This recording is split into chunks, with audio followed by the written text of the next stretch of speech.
He's very successful. All of his friends, they all go together. It's a whole thing. They all get dressed up.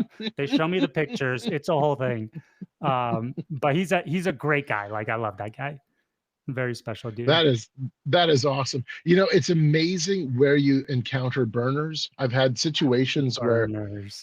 where, yeah, I'm like, 2,000 miles away from Burning Man, way in the middle of nowhere, in Canada here, and at a restaurant, and somehow the conversation just happens, and it discovers that my waitress that evening has been to Burning Man like 6 or 7 times. I'm like, what? Wow.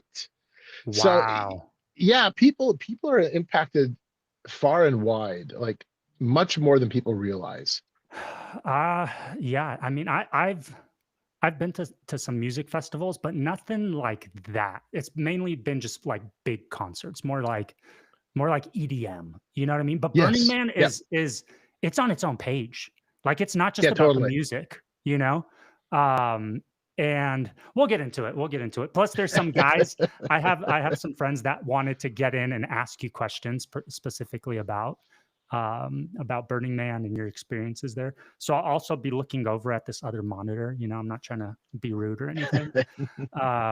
But other than that, how do I pronounce? I should have asked this before we got on. How do I pronounce your last name?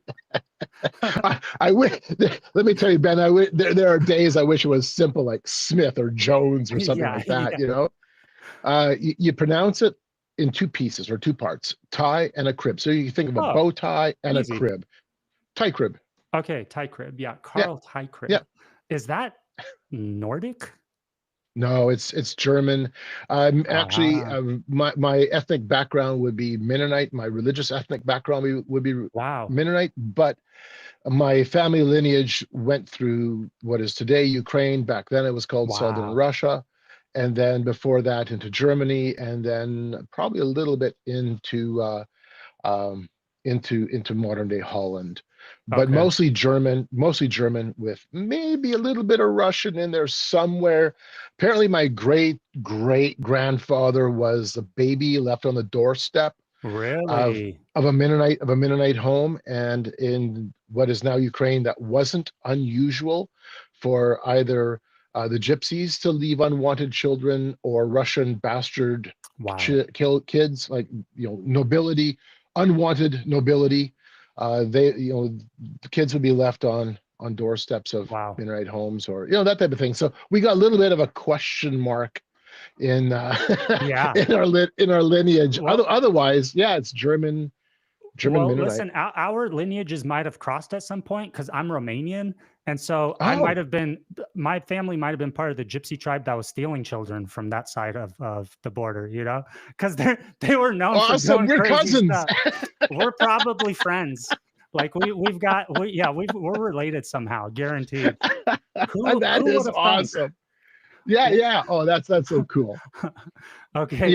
If we could just see how many times we've maybe, because this is something, just a crazy thought that's popped in my mind many times. I'm talking to somebody who maybe, we're on the other side of the country, other side of the continent, like you and me. Sure. How many times have our paths crossed within a mile or 2 of each other?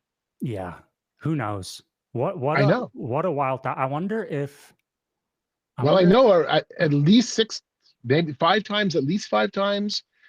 One direction, more than that, going through your home, going through your hometown. So hey, I wouldn't doubt it. I wonder if God, like, when we get into eternity, if God's gonna be like, "Hey, you want to see something funny?" And he just like shows us all of that stuff, and we're like, "What the heck? No way!" I think about stuff like that too, or if we'll just be so enamored by Christ, we're not even going to care. Like, hey, cool story, but check that guy out. He's pretty amazing. You know what I mean? I'm looking forward to what our conferences will look like. I mean, I speak at different conferences, different events, but it's always like there's an element of, this is what's happening. Yeah, it sucks. This is the bad news. Yes, Christ is coming back. But here we are. We're stuck in this situation. I can't imagine what our conferences are going to look like. It's going to be like, did you know? Have you gone and checked this out? I Yeah. mean, I've just spent the last 5,000 years checking out this Yeah. one thing. Let's dig into it, you know? I mean, hey, that's pretty interesting because this is a good segue into our chat actually. If if we okay, we're going to obviously be having discussions and living a life in on that side of eternity, right? Right. The demonic or the fallen angelic, or I don't know what terms to use, okay? You'll help me out along the way. But they've been around for that many millennia. And they're learning, and are they having conferences? Are they putting together plans? Are they strategizing and kind of mobilizing and putting things into play for 1,000 years at a time? You know what I mean? Because it Mm-hmm. feels like right now something's unfolding that's kind of been in the works for a long time. I don't feel like Satan Yeah. just pulled this out of his back pocket and he's like, "Oh my God, let's try this." You know, it Yeah. feels like things have Yeah. been leading to where we're at right now in this point in time. And so Yeah. I almost feel like that's a good segue.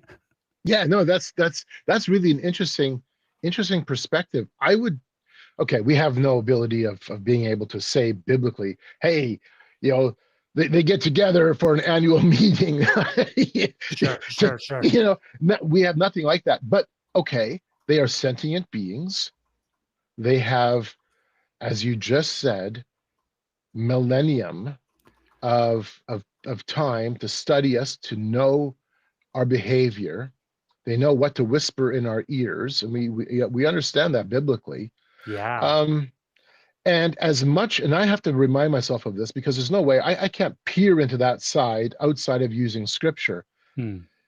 All I know is that as complex as our world is in our mortal lifespans, our mortal limitations, how much more complex potentially is that side Yeah. Yeah, that's a with, really good you point. know, with hierarchy, with positions, Hmm. with you know, it's bound to reflect to some extent that reality of what being sentient is all about. Hmm. Discussions, debating. Don't know. I mean, this is just pure speculation. Sure. But I don't see them as being um, like insects, like ants scurrying around, and because they're programmed in, and that's all they can do, just move this one thing from here Right. over to there. They're not. They don't seem to be that way at all. They seem to be extremely knowledgeable, Hmm. and so I'm like, okay, I don't want to know what that side's like. I have no Sure. desire to know. All I can say is I think when we're on the other side of eternity, the complexity of that side will blow us away. Hmm. I totally agree. I totally agree. I Mm. think we're very, as Christians, and I call myself a vanilla Christian, right? Like I'm just very basic, right? I think we very much so underestimate what that side is even capable of. We blame them for all the bad stuff, but we underestimate like how they got there, like how they've done all that bad stuff and what they're capable of. But that's neither here nor there. Okay, Carl Teichrib, thank you for being here on Dennis the Menace this evening. We got some folks in the chat already, so I feel like this is a good time to set it off. You are the author of Game of Gods, okay, a book that I haven't yet read. I've got the PDF, which I very much so appreciate. I've been consuming a lot of your content and other interviews on YouTube. And so when I have the time, I'm going to start reading the PDF. Okay. So I appreciate you sending me that. Um, your book is called Game of Gods. Okay. Are we really in an interdimensional game of risk, or what game are you alluding to with that title? Well, I would suggest we are in an interdimensional game of risk. I think we see that biblically as we see Mm, this cosmic battle, this tension between the design and desires of God versus the design and desires of man, and then the design and the desires of the fallen entities who are opposed to God. So there is, I mean, there is a cosmic chess game or a risk game that's in motion. We do know, thank goodness, because God is the one who is outside of time and space. He's the creator, all the rest of it. And I have to remind myself of this too, Ben, that even the fallen angels themselves are all created entities. They're all created beings. None of them have outlived God. So Right. we know that as history winds down, we understand that God is the one who is victorious. Christ himself, by the fact he defeated death, demonstrates himself to be victorious, period. Yeah. Hands down. Nobody else can do that. Nobody. So that side of it, yeah, there's a great big game of Risk going on. We know how the game board will finally kind of come to its conclusion. But the title of the book, Game of Gods, and yeah, I'm going to just grab it here, shameless plug. It's a big book, 500 wow, it's that thick? roughly. Yeah, it is, Ben. It's huge. Roughly 570 pages long with the index and 1,800 footnotes. It's like a researcher's book. That's what it is. But I was struggling with, because the book isn't about the supernatural side. It's not about that. It's actually more of a sociological survey of how Western culture has shifted. And we have transitioned from a Christian biblical worldview into something that looks completely different. And then how that transition has been shaped out in the world of academia, how it's been shaped out in the world of ideas, how it has come through politically, how it's come through in cultural and religious movements like the interfaith movement. Burning Man's a good example of how this is coming out. And so it's really a vast survey. And while it's not technical, I've had some people say, oh, it's too technical. In my mind, it's not a technical book. But I mean, I wrote it, so hey, that's just kind of how it goes. You have your own kind of flavoring. It is, however, dense, and I will give it that. It's a very dense book. Everything has been very carefully designed to expand your knowledge of how our world has been reshaped, remade, refashioned. So I struggled, Ben. I struggled with what to call my book. I didn't know it. I was, I mean, you want a title that's going to portray what's going on in the book, but also leave a question mark, have it kind of open so people are going to be going, what's this about? I went for a long walk. I live out in the sticks. I live out in the middle of nowhere, Manitoba. I grew up on a grain farm. I still live in a very rural setting. In fact, I live in an off-grid house out in the bush with my wife. And it's a lot of work. It's a lot of work. We're gonna get along when you come to Idaho. I've got some. That's awesome. I've got some stuff in the works. Fantastic. So I came back from a long walk. I don't know. It was one of those kind of walks where you're just wrestling through everything. Just, all right, you got to come to some conclusion. And I wasn't getting anywhere with the title for my book. So my son, who was at that point, in his teenage years and living with us at home, went, Dad, what's the book really all about? Like, can you boil it down? And I gave him kind of a bit of a snapshot of the history as it deals with things that even impact the realm of warfare, conflict, dictatorships, major political scenes, the history of internationalism. And he looks at me and he goes, that's a game of gods. Everybody's pretending to be a god. Wow. Everybody is jostling to have their position as being the god of this age, the dictator, the ruler, the elite, whatever. It's a game of gods, and it's a fool's game because they can't create. All they can do is destroy. Wow. I'm like, you're right. It's a game of gods. That's a false gods. Really smart teenager. Yeah, I'm very fortunate. Both of my children, my son and my daughter, have been absolute incredible blessings. And now that they're both married, they have wonderful spouses. And I am more blessed than I can ever convey with my family. That's great. Okay, so we've narrowed down how you came up with the title, how your son helped you come up with the title. Okay, so what are you seeing sociologically in this day and age as these false gods are battling? What are you picking up on? Well, that's a great question because I tackle things like transhumanism. I was one of the early Christian researchers in that field, diving in. oh man, I think like 2006, 2007. Mm, So I one of the things that kind of impacts that study is how that shifted, how that morphed during the COVID years. All of a sudden, there's a real interest in some of these topics that really didn't exist before. It existed, but more on the margins, more on the sidelines.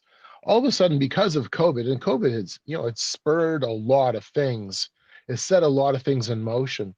All of a sudden, there's like a renewed interest in that topic. sure. And so, and artificial intelligence plays into that.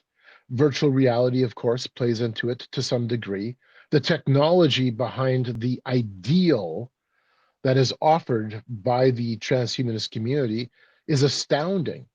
I'm less concerned about the technology, even though that changes so rapidly and demonstrates itself to be so advanced. I'm less concerned about the technology per se than I really am about the worldview claims behind the transhumanist movement, Mm. which ultimately says that we can become God.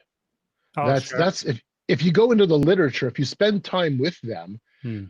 and I've been to transhumanist meetings. In fact, I haven't been to one now for a while, but I'm holding right here. I've got it in my hands the workbook, agenda book for the Global Future 2045 Congress back in 2013, where we had 2045? yeah How long that do was they think their we're going for? that was their anticipated point. So you had so at this particular event, you had Martine Rothblatt from SiriusXM Radio. Martine was the person who gave us SiriusXM Radio, a highly respected satellite engineer. We had Ray Kurzweil, my goodness, Natasha Moore, Dmitry Itskov, the Russian internet mogul. They were all talking about transhumanism at that point in time in terms of having spiritual values along with this sense of physically transcending. So I'm just going to read you just the little beginning of Dmitry Itskov's opening in the agenda book. I am certain that if we want to continue to develop and change civilization for the better, I'm not sure who gave them the license to do that. We should resolve this evolutionary dilemma and create a new evolutionary strategy, taking us to a society based on the 5 principles of high spirituality, high culture, high ethics, high science, and high technology. But the sense of spirituality absolutely came through it. In fact, at the very end of the event, they had an interfaith panel, and I can't remember who it was that said it, but somebody said that made a comment that you are the way, you are the truth, you are the life, something along those lines. And I'm like, you're a plagiarizer. I know where that thinking comes from. Yeah. Yeah, good luck. And we were told that we were going to be creating a race of God, man. I document all of this in Game of Gods because it's one thing to tackle it from purely the perspective of, hey, I've done some research online, I've Googled some stuff. It's another thing altogether when you're sitting around the table, so to speak, Oh, wow. with the very people who have these aspirations, who Right. have the money, the power, the intellectual kind of that clout. Sure. They're well respected either in academia or in industry or in policy, and you're realizing that, oh, okay, yeah, there's this is more than just simply, you know, articles being shared on the web. There's a reality to this. Yeah, So that's sure. one side. With Trump's election and how that is reshuffling things. It's interesting to see how globalization, especially at the level of the United Nations, and over the years I haven't done it for a while. Well, that's not exactly true. I was at an academic conference on the future of the United Nations back in January, but I haven't been to like a hardcore, here's my UN security clearance kind of event now for a while. Nevertheless, I am constantly in touch with where the international community is kind of going, and you're going to see that in as you go through the PDF. And I do know that right now there's a lot of discussions within certain globalist circles as to what the new American kind of flavor at this point looks like, Yeah. and how all this is going to play out. And I don't know. It's a wild game right now. How all this Yeah. is going to unfold. from your from the history that you've had analyzing all of this, this is a very random question, but I think some of the folks here will appreciate it. Do you feel like Trump is, and I don't mean to get political, I don't care. Apparently we're not supposed to be even having this conversation because you're in Canada and we're supposed to be conquering you guys pretty soon or something, but let's put that to the side. Okay. Do you think that, Trump is like on board with what's going on? Or do you think that he's kind of poking the bear a little bit and he's not a part of their agenda? And again, I don't mean to get political. Yeah. But... No, it's good. No, that's actually, Ben, that's good. That's good. And by the way, we're not too worried up in Canada. Well, actually, there's a lot of folks in Canada who are really worried. And our Liberal Party, because we have elections coming up next week, Monday, I think it is, the 28th, they have played up big time the Trump scare. And if there's anything politically, I'd like to reverse and kind of yell in Trump's ear and say, "Shut up!"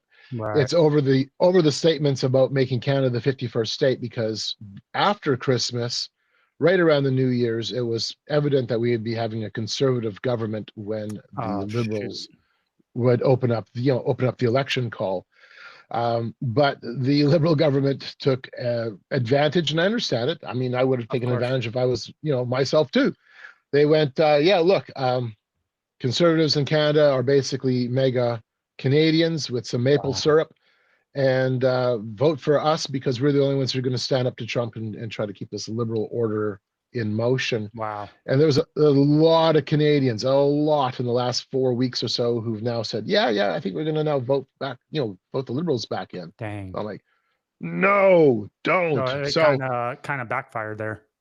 It absolutely. So we'll see how this plays out. I mean, right now the polls don't look good for where we're going to go as a country as of next week, but the polls may be wrong, and maybe we'll see maybe a conservative resurgence that happens as people keep in mind that the real enemy isn't Trump. The real enemy is the fact that our own government taxes the dickens out of us and has done more damage to Canada than any foreign entity ever has. Right. Yeah. So all of that said, I where does Trump fit? Trump is a wild card. We all know that. Trump is absolutely a wild card. Nevertheless, a type of world order will be shaped with him at the helm for sure, in terms of directing America. But presidents will come and presidents will go. Right. And that's the one thing I have learned in studying internationalism. Agendas that have been in play for 20, 30 years seem to still pop up. Wow. Those conversations that I was a part of way back in the year 2000, when I was a delegate at the United Nations Millennium Forum, some of those conversations are still in play. So it will change. It will shape things, no doubt. Trump will shape things differently, and it's going to happen. In fact, it's going to be really interesting to see how the AI side of this comes together. Because he's banging that drum, big time. He's the one that's raising the funds. He's the one that's got Ellis on stage along with the guy from OpenAI. He's the one that wants it all made in America. Right. We've talked about this a little bit before, whereas if just because it's made in America, usually that meant it was better quality than the one made in China. But this isn't like something to boast about. It's like it's our own undoing. I know. So where do you? It's interesting you bring that up, because we had a question in the chat as to where you think AI is going and how that plays into this. This agenda. One of the things I foresee is the use of AI within government at a substantial level. So you could do away with, and this is the thing that's kind of scary. I don't like bureaucrats. Trust me, I don't. As a Canadian, I'm so sick and tired of bureaucrats. I don't like bureaucrats. At the same time, at least I can get on the phone. You hope you can get on the phone and talk to a real person at an agency somewhere when all of a sudden something doesn't go quite right. Hey, my driver's license is a misspelling on my driver's license, or whatever, pick up the phone, and eventually you hope you can get it sorted out, because you might have somebody on the other side who can be a reasonable person you're dealing with, and they actually are there to try to serve the public. That actually is the whole purpose. Yeah. And so there's a point and a purpose for that. But if AI can replace government bureaucracy, which is I think where this is going, oh my, then in the world of efficiency, where everything becomes super efficient, then there is no longer room for the nuances of your little problem. Right. All of a sudden, I screwed up on my taxes. Oh, I screwed up on something. What do you mean there's no recourse? What do you mean that there's nobody I can talk to? Straight to jail. Right. Or whatever the AI system is going to all of a sudden go, oh, well, for the most efficient sake, we'll maybe cancel you. We don't like your social media posts. Right. In Canada during the trucker convoy, they canceled people's bank accounts. I was supportive of the convoy. I donated to the convoy. I knew Tamara, the lady, one of the key ladies in the convoy. I know her personally. I used to sit on a board with her. So, when all of a sudden I was watching what my own government was doing, canceling us electronically, because that's what that was. If you're canceling a bank account, you're actually not canceling dollar bills. You're canceling an electronic function of banking. And then they're canceling things like insurance, and the list goes on of what all of a sudden electronically, your world all encompasses. Everything is electronic. So I have grave concerns when it comes to the wisdom of AI in efficiently running government, but that's where I see it going. I see bureaucrats and agencies either being reshuffled or streamlined or stripped completely of their people. And why do we need to fill these positions? Let the AI figure it out. Do you think that once it's unleashed, I guess, like bureaucratically, do you think that people will think that it should just rule altogether? Yeah. Like what's the point of politicians at all? I know. Right? I know. Exactly. Why not just turn power over to the system, which is already running things anyway in the background? At that point, politicians would be completely useless, because what power would they have? What are they going to recode the AI? You know what I mean? Like they're not going to do anything. I know. And so that now you end up running into the perfect technocratic system where you no longer need politicians, you no longer need statesmen. And I dislike the idea of politicians running things anyways. Realistically, we are supposed to have our own independence, our own personal autonomy. I believe in the importance of the individual over the collective. I am against selfism. I am not against individualism. Individualism being that idea that you have individual worth and value because of the one who made you, and that you have something to contribute both to yourself and then to your family and then to your community. But I am certainly opposed to the idea of selfism, where it's all about me, I. That said, when we move away from politicians, we move away from statesmen running a nation or offering the insights needed to run the nation, and we place it within the realm of artificial intelligence. To me, that's my goodness, that's the perfect technocratic system that's in play. I don't want that. I don't want that life. I don't want to be able to live in that life. I don't want my children to have to deal with that life. I mean, we have science fiction movies about this, don't we? I mean, yeah. You I feel like none of the movies were a warning. People took it as like a script to follow.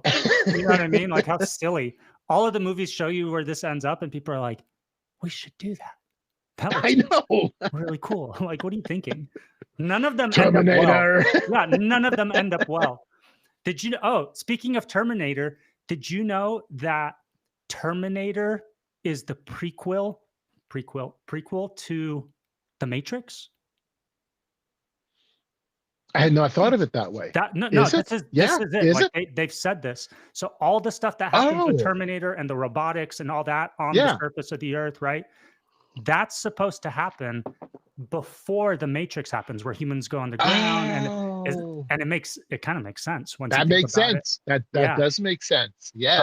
So that Interesting. I heard that like 3 years ago. And I forgot where I heard it. It might have been Instagram or something. It might not even be true, but it makes sense. Okay. So But don't still, fact that's check me. pretty wild. Yeah. Yeah. Do you think And that then of course the final version, the perfect world, we all become Avatar. oh geez. I mean, is there actually talk about that, or are you alluding to kind of this whole getting off planet thing? Yeah, well, it's interesting. The movie Avatar, when it came out, the first one, I haven't seen the last one, but when the movie Avatar came out, it really represented that perfect technocratic slash techno-pagan Mm, fantasy reality. Uh, it definitely blended in concepts of transhumanism. It blended in a sense of internationalism. It certainly put the pagan aspect front and center, and mm, it all made it look so beautiful and so wonderful and so enchanted. I remember looking at some of the online conversations after Avatar had been in the movie theaters for a while, and it was kind of disturbing as people were saying, yeah, the world now looks so dull and gray now that I've seen the beauty of Avatar. And mm. I'm like, oh my, you don't trade this reality in, which is wonderful. There's beauty here too. Don't trade this in for for a fantasy that will become dystopian. Yeah. I mean, all all of mankind's attempts to create heaven on earth has ended up in bloody utopian nightmares. Every time. All of them. All of them. That's one of the things I bring out in the book all the time. So why do we think this is going to be any different if all of a sudden we place in this technocratic utopia, this AI utopia? Right. Yeah, it's so silly. I know. So do you think that there's an overlap, or there's going to be an overlap between transhumanism and AI? Oh yeah, absolutely. In fact, artificial intelligence is one of those technologies that gives transhumanism some of the legs that it stands on. So transhumanism is an intellectual movement first and foremost. It's not Mm, it's not it's not an organized movement. It's not like okay, for example, when I study international politics, global governance, I can point to the World Federalist Movement, I can point to the Club of Rome, I can point to a myriad of various UN agencies, different institutions, and think tanks. And they are all working within the realm of hard policy, and they're working within the realm of big ideas. Transhumanism, you don't see the transhumanist community coming up with hard policies per se. You don't see them setting up great big congresses where nations come together to determine, oh, this is the right course of action. Ironically, this very event, the Global Future 2045 Congress, one of the goals of that event was they sent out a letter to the UN Secretary General saying, hey, transhumanism is coming. It's burgeoning. We're on the edge of remaking the world through technology. We need some global system of governance to make mm. sure that we are on an ethical and safe pathway to Wow. the transhuman future. This is in the 2045 Yep, yep. event there? Which happened back in 2013. So the reason it's called 2045 Whoa. was because they believe that by 2045 we will have already achieved singularity, and that we will have already achieved this global technocratic, or pardon Wow. me, transhumanist reality. Now, we saw amazing technologies that were on display. There was lots and lots of talk, lots of dreams and visions of where the world's going to be. And yeah, these are major people, major players. Mm, At the same time, their timelines are almost always skewed. And I think in part because of the rose coloring on the glasses. They really think that they're going to achieve this. But the vision and reality don't always merge. So at this point, by what are we now? 2025. I'm just going to find the chart because there's a chart in the No book. way. And yeah, and you're going to see really quickly just how off they are. Oh, That wow, really? they're like so far behind. So But again, those are the experts who are totally off in their predictions. yeah, But there's yeah. a ton of experts today making predictions, especially Oh, when it all the comes to time. AI. And so the track record doesn't seem like it's holding up very well. No, exactly. In fact, that's one of the That's things I have to keep. terrifying. That's one of the things I have to keep reminding people. Just because, oh golly, I can't find it. Oh, there it is. Just because the experts project a certain thing doesn't mean it comes to pass. I'm more concerned about the worldview behind the reason for the projection, because Interesting. that's far more telling. Whether Hmm. they achieve the desired goal or not, the worldview behind it already to me dictates or gives me a sense of where they're coming from and the potential for not their success, but the damage that may be caused by forcing their vision to come about. Sure. That Sure. I've often said, I'm not so concerned about transhumanists succeeding. I'm more concerned about the damage that occurs as they attempt to make it, force it to fit. So this is one of this is the chart here. Not Yeah. really a chart. It just kind of gives you the dates from 2015 to 2020. The emergence and widespread use of affordable Android avatars controlled by a brain-computer interface. No, it didn't happen. Coupled with related technologies, avatars will give people a number of new features, the ability to work in dangerous environments, blah, blah, blah. 2020, 2025, creation of autonomous life support systems for the human brain based on a full body prosthesis, artificial body, which will save people whose bodies are completely worn out or irreversibly damaged. Any patient with an intact brain will be able to return to a fully functioning bodily life, blah, blah, blah. No, we're not even Wow. close. They're No, so off. so off. That's crazy. So I mean, listen, maybe if they weren't so focused like in universities and colleges about trying to figure out if you're a man or a girl or a horse, maybe we could have got there, But I feel like they got a little sidetrack trying to figure some stuff out that we've had figured out for a few millennia, Yeah, but to that point, and I have the book, but oh golly, I don't have it right. I can't grab it. Shoot, too far away. I've got Martine Rothblatt's book, and it's titled "From Transgender to Transhuman," something to that effect. Whoa. Because Martine Rothblatt was born as Martin Rothblatt, Wow. and then at the age of 40, Martin transitioned to Martine, and it was a kind of like a high level, a high personality transition, because Martin was very well known in the aerospace industry, specifically within the realm of satellite communication technologies, and developed SiriusXM radio.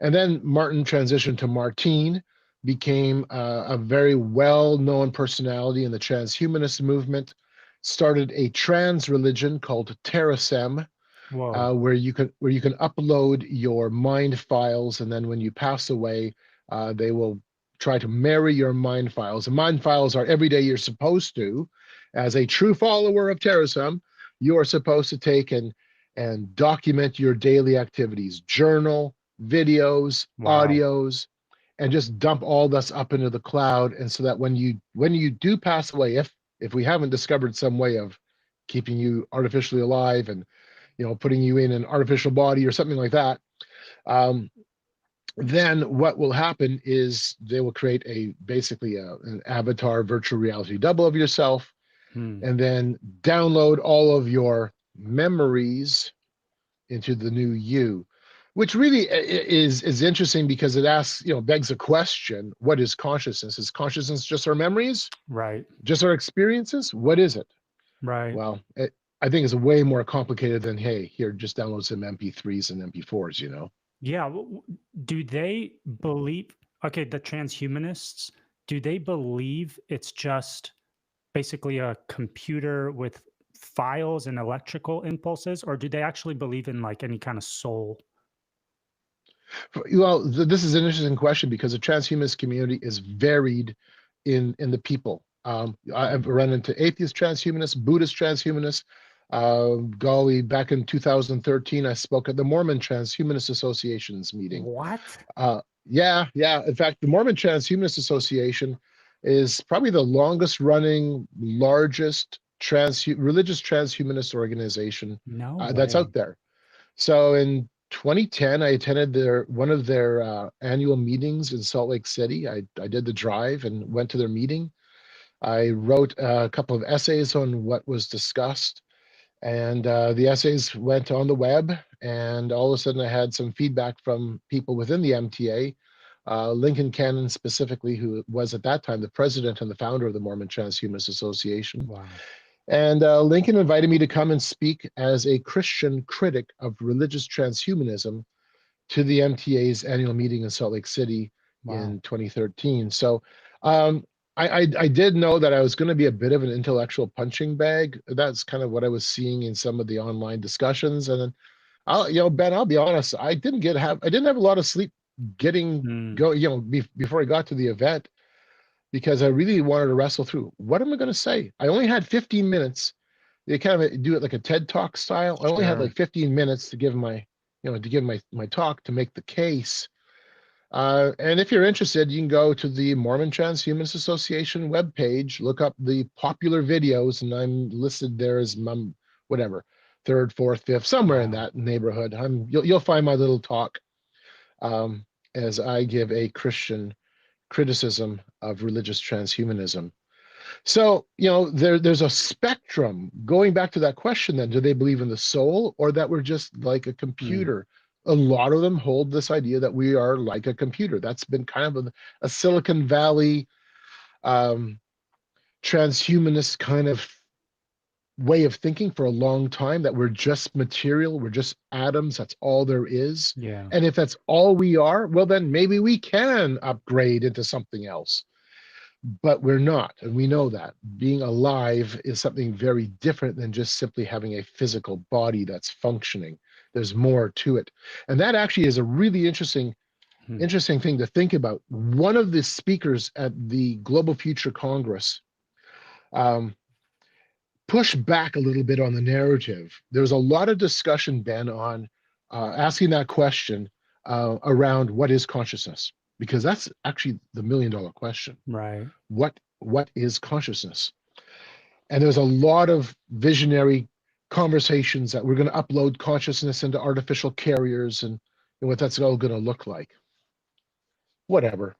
One of the neuroscientists that was present pushed back and reminded all of us in the audience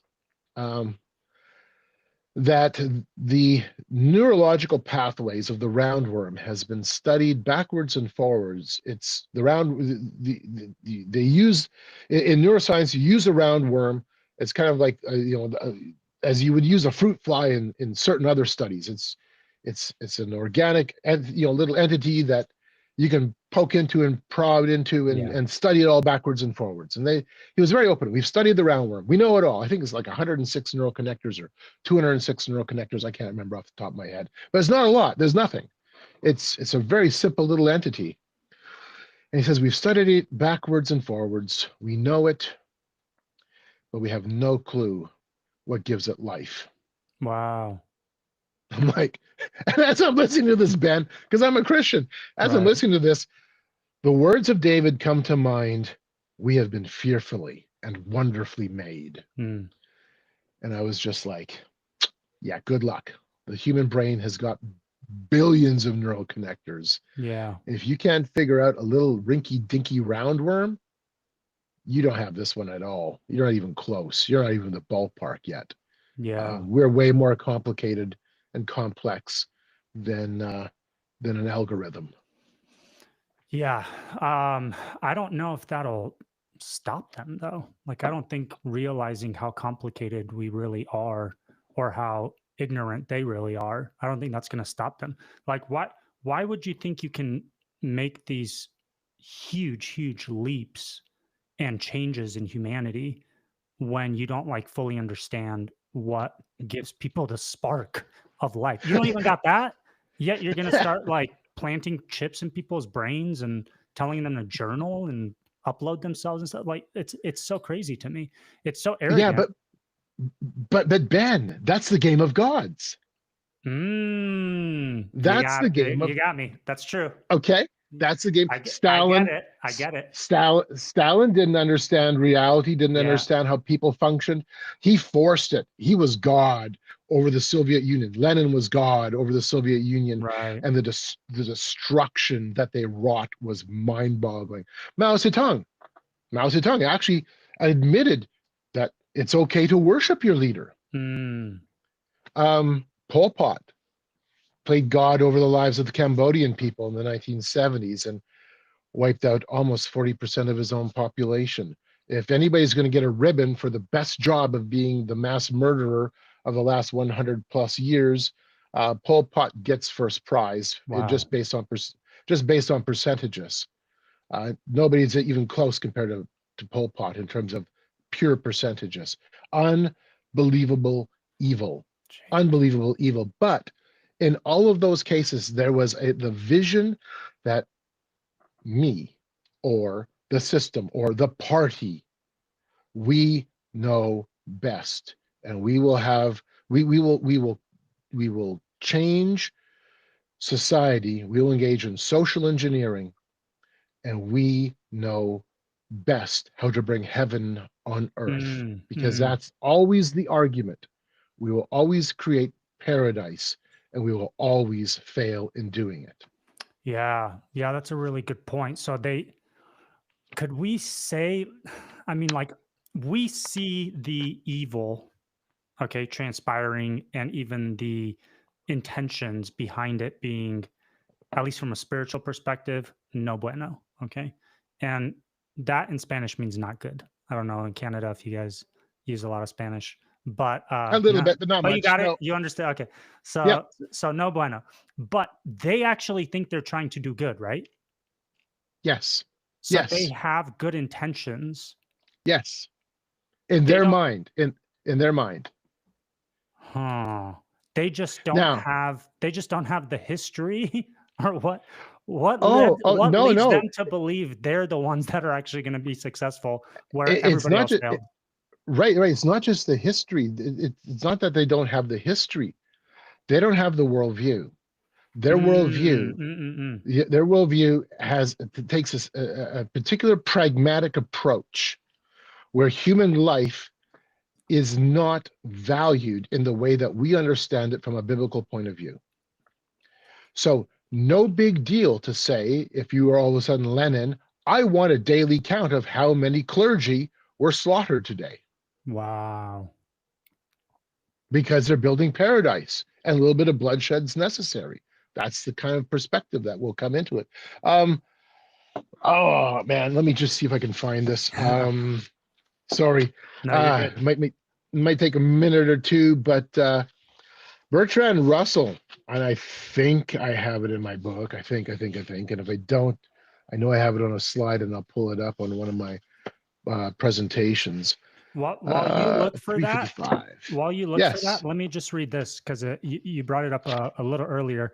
Avatar syndrome, also known as post-avatar depression syndrome, PADS, refers to a feeling of sadness, longing, and sometimes even depression experienced by some fans after watching the James Cameron film Avatar. Some people even killed themselves after they watched Avatar because they were dissatisfied with this reality and longed for what was presented. Yeah. So that's kind of the effects that these things have that are being put out in society, on maybe not necessarily people that are balanced, but on a lot of folks who they're in pain, they're hurting, they're all over the place, Absolutely. So this is Bertrand Russell from his book, The Impact of Science on Society, and I've got excerpts of it, and I'll just simply read a little excerpt. I'll give you the background to it. Bertrand Russell in Science, The Impact of Science on Society, rants really long and hard about the problem of overpopulation. And he wrote the book, by the way, in 1953. That was when it's published. The Mm. population back then was, nothing. It was nush compared to what it is now. But he rants on the problem of overpopulation, and he even suggests that a Black Death should be spread every generation to help curtail the problem of overpopulation. Wow. And then he tells this to his readers after he suggests a Black Death should be introduced. The state of affairs might be somewhat unpleasant, but what of that? Really high-minded people are indifferent to happiness, especially other people's. That's it. They've got the vision. They're the ones who are entrusted. They are really the priest class. And their intentions, we would look at them as going, oh, those are evil intentions. They would be going, no, our intentions are good. We're remaking society. We're creating heaven on earth. We're going to remake paradise. There's a saying, it's a cliche, but it's not a cliche, that the road to hell is paved with good intentions. 100% true. It's not a cliche. It's absolutely true. Yeah. I that's why I asked it, because it seems like the people front and center might not be sitting there being like, what is the most evil crap I could come up with today? Right. No. You know what I mean? Like, that might not be their mindset. But right. when you take worldview into consideration, like, we as Christians have it's a spiritual thing, right? We have a filter through which we interpret this entire reality, right? And that's the Bible, the Holy Spirit, Jesus, like all of that. We walk around our day with that in mind. It's impossible for me to look at this world without thinking about Jesus, what he's done, creation, that he made this, that, right? So we have this filter through which we interpret reality. They don't. Right. All they have is themselves. Their worldview is themselves. There's nothing else, right? Or their scholastic background, what they learned or read from somebody who was much smarter than that. Like, that's what they use to come to these conclusions. And that's, to me, that kind of makes sense why you could think you're doing good at the expense of a lot of folks, because you've got good intentions, right? And there's some people in the way that are blocking your good intentions. So maybe we should just get rid of those guys, because what are their intentions? Their intentions are evil, So they would think that we're evil while we think that they're evil. And it's a battle of worldview. Absolutely. I'm known now for the guy that goes to Burning Man, but honestly, Ben, I'm the guy that way before people knew me in that realm. I'm the guy that went to a lot of interfaith events. I still go to interfaith events. I go to pagan events. I just came back from Paganicon a couple of weeks ago. But my real forte, my real area of expertise is in the realm of global governance, back from 97 up until, well, basically right around COVID. I was deep in. I would be going to world government meetings with the World Federalist Association. Back then it was called the World Federalist Association. Now it's called Citizens for Global Solutions, or some other benign name. And it's interesting. You're sitting around the table with heavy hitters, like really heavy hitters, people who are putting policy in place that's going to impact nation states. Wow.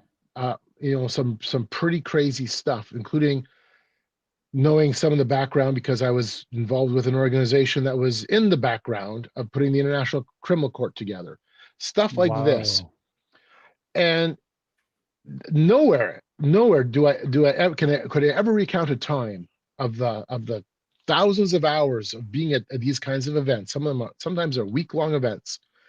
I don't think I've ever encountered anybody going, whoa, let's or they're all sitting there like smoking their big cigars in the smoke-filled dark room, all the stereotypes, the cliches that we have. No, it's never that. It's how do we alleviate world hunger?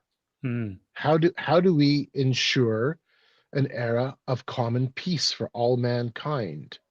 How do we bring about peace and security? Peace and Ben, the motto always is circling around peace and security, because Oh, that's peace and crazy. security is a reflection of we will create our own paradise. We build heaven on earth. Right. Okay. That's fascinating, because doesn't it say that, I mean, one of the main points of the end times is that people will be saying peace, peace. Like it's supposed to be somewhat utopic until Yes. it gets real dark real quick. You know what I mean? Yeah. Yeah. Yeah. No, it's crazy. It's absolutely crazy. I didn't know where we'd end up in our conversation, so I got a smattering of documents all around me. Here's one example of just kind of where it goes, and you and I will be going. You and I will recognize where this goes, and we'd be like, "What?"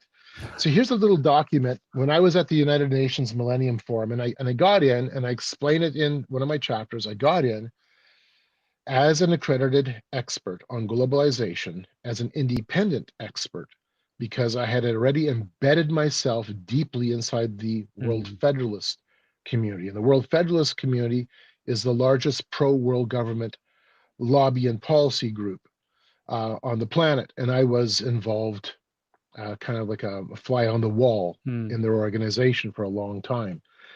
And so in the year 2000, I threw my name in the hat to attend the United Nations Millennium Forum.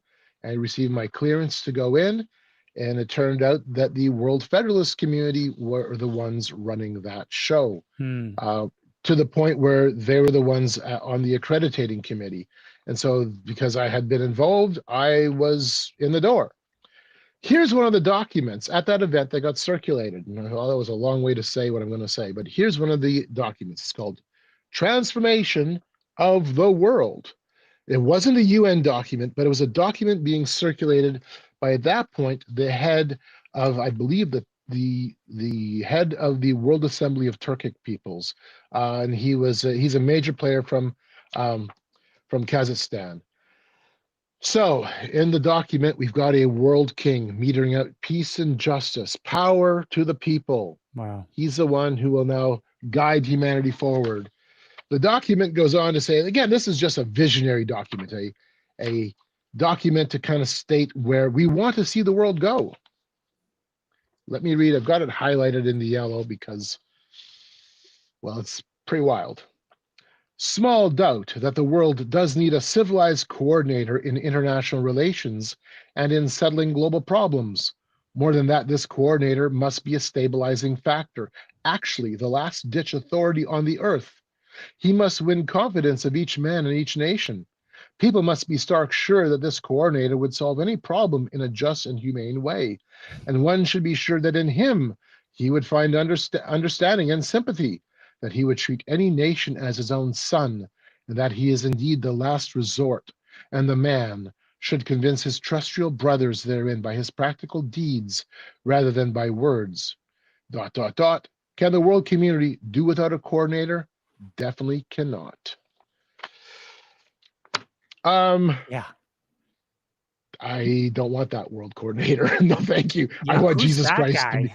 Yeah. I want Jesus Christ to come as King of Kings, and he is. I don't want this counterfeit. Dang. That's this game of gods. And listen, again, we have a filter through which we Yes. interpret reality. So even that guy's words to us has a very, very particular meaning, you know? To the people Right. in the audience without our filter, they're probably like, yes, let's find him. You know what I mean? I know. That was from 2000, you said? That's right. Yep. Wow. So they were calling for this kind of stuff 25 years ago, and probably from even before. It goes way before that, But in terms of just that event, this was one of those documents that was circulated to all of us who were participating. Yeah. Okay, we had another question. Well, real quick, Syntax, thank you for the donation. He's enjoying the conversation, so fantastic. That. And Lynette, thank you, Lynette, for the donation as well. Earlier, Lynette, I noticed the question. It's so hard doing all this stuff. I make fun of Dennis a lot, my co-host, who's not here, because call him useless quite often, but in fact, it seems like he is doing something, because this is difficult to keep track of everything. So I'm sorry, guys. Dennis, I owe you an apology, but I'm not going to give it to you. So we make fun. We have fun. Lynette earlier asked something along the lines of, do you think that the gods, right, the small g gods, or the folks that think of themselves as gods, do we even know who the major players are on the scene, or are the folks that are in the foreground or public facing, are those kind of just the demigods? Well, yes, we actually do know some of them for sure. And some of them will be names that, for the most part, don't ring a bell, because they're not in the public. They're not in the public sphere. Right. But when you when you take a look at if you want to see some of the lists of people, go on to let's say the website of the Bank for International Settlements. Take a look to see who are sitting on the board of the BIS. BIS is the Freemasonry of the banking world. It's the central bank for the world's central bankers. It's coordinating international monetary flows. BIS has a tremendous amount of influence in terms of global economics. There's a myriad of organizations and entities that exist that most people have either, maybe they've heard some of them in passing, or they know of them. Like, I mean, everybody's heard of the United Nations or NATO, but then there's lots of other smaller events smaller entities like the OSCE, Organization for Security and Cooperation in Europe, which is actually the largest collective security organization on the planet. It's one of the last remaining international organizations that Russia and America are still both sitting across the table from each other, along with the rest of the world at. Then you have lots of regional entities like the African Union. Everybody knows of the European Union. So it's business. It's huge business. This is the business of global governance. It is literally the biggest business on the planet, and that is how you shape policies that nations will then follow. Your country does it, my country does it. More often than not, the names are almost immaterial because they will come and go, but the ideas are what's powerful. The ideas stay. So right now in our country, in Canada, as I said earlier, we're coming up to our federal election, and Mark Carney is running for the Liberal Party. Mark Carney, only a handful of maybe months ago or a year or two ago, for the average person in North America would mean nothing. Yeah. But Mark Carney was the governor of the Bank of Canada, then became a board member for the Bank for International Settlements. He was on the Financial Stability Board, which is another global entity with incredible clout. Then he became governor of the Bank of England during the Brexit period. Then when he was done from that position, he became the United Nations Special Envoy to Climate. A major international player, has a board position with the World Economic Forum. I mean, Mark Carney, if you want to name, he's one of those internationalists that has already in the last 25, 30 years, his decisions have shaped the lives of people in Great Britain, in Canada, in Europe, and because of his role at the BIS and the FSB, has helped to shape international economic policy, and including policy that will directly affect your country. Right. So I mean, yeah, he's not a small player. The guy's not just a burger flipper at McDonald's. He's Mr. International, and now he's probably going to be he's probably going to be the elected Prime Minister of Canada. He's now the appointed Prime Minister, but odds are pretty high he might be the next elected Prime Minister. No, thank you. Yeah, that guy doesn't sound very appealing by any means. If he's been in play and at work for all these years, leading Canada to where it is. Well, he's kind of like a modern day Maurice Strong. I mean, there's another name that probably most people don't now know anymore. Some still do. Maurice has been dead I think he died in 2015. Maurice Strong gave us Agenda 21. He gave us the environmental movement at the international level. He was the first Secretary General for the Stockholm Conference in 1972, basically the first environmental conference. And then at the 1992 conference, he was the Secretary General. If it wasn't for the work of Maurice Strong, who, by the way, comes from my home province, and I did meet him once at a world government meeting, and another name who won't ring a bell to anybody, and that's Wayne Kynes, who was the man who basically put Maurice in position. He also comes from Manitoba, and I used to spend time with Wayne. I would meet with him 2-3 times a week because he only lived like less than 20 miles from where I live. Yeah, powerful men who developed the United Nations Environment Program, who gave us the idea of climate change, who pushed all these things forward at the international level. Literally global bureaucrats of sorts. They're not quite. They're not really bureaucrats. They're beyond bureaucrats. But they've been the visionaries. These are the the kind of men. I've been fortunate. Do these people have bosses? Do they have people above them? Like who approves? Who this guy's with the Stockholm conference, right? Said, hey, we should have a Stockholm conference. Is there anybody that tells him no? Or says, yes, let's do it? Oh yeah. Well, there's always a consensus process, and there's always complexity. So I know Maurice Strong's story, and it's quite complex. I know how Wayne Kynes was the one who, because he was working at the United Nations at the time. This is you're talking about the late 60s, early 70s. Was able to say to the UN, look, nobody trusts the Russians, nobody trusts the Americans because it's a Cold War, and it's supposed to be an international conference on the human environment. That's what it was, kind of how it was framed. It was all literally the first international summit on the environmental movement. So he said, hey, we need somebody who's willing to work with the non-aligned nations, the ones who aren't on the US side or on the Russian side, and also be able to work with the Soviet and the Americans. And so Maurice Strong was tapped by Wayne to walk in that role. And Maurice already had a lot of clout and was well known within the global community already by that point. And as a Canadian, he's able to kind of walk both sides of the road, so to speak. And he all of a sudden is in the position of being the Secretary General for literally a movement that would change the world. And if you want to have a face and a name to the people who gave us environmental global governance, literally everything from carbon taxes to protected zones and all the rest that goes with deep ecology at a policy level, the work of Maurice Strong, first and foremost, and then also his friend Wayne Kynes, in part, laid the groundwork for so much of that we see today. Wow. Okay, so that's a good next step in the conversation. So we've hit on like transhumanism, overpopulation.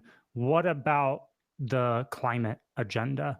Are these things all? It almost seems like they're all kind of leading towards one thing. Is the end goal? I'll ask two questions, I guess. First, if we could talk about the climate agenda and how it ties in, and second, is the end goal of all of these things just global governance, like one world order? Like the guy said from Kazakhstan, we need one leader. Is that where this all goes? That's where it goes. Ultimately, that's where it goes. How they get there, if they get there, I always have to remind myself that, hey, these guys thought that by now, So I can tell you, I've been in so many meetings where the future has been planned, and I walk away with my jaw on the ground, also still knowing that, the best laid plans will not always work out. There's always complexity. There's always more complexity than what even the best planners can conceive. Not only that, there's not always agreement, or pardon me, let me put it this way. There's agreement with the end goal, but there is competition as to who will be the one who steps forward to give it that end goal. Interesting. Do you? Oh, yeah. Are you seeing any names in the hat thus far? Oh, I can give you a couple of different examples. No Because way. again, it's actually, and this is Ben. This is the reality in literally, I think probably every single dynamic international situation. You are seeing these kind of tensions play out. I'll give you an example.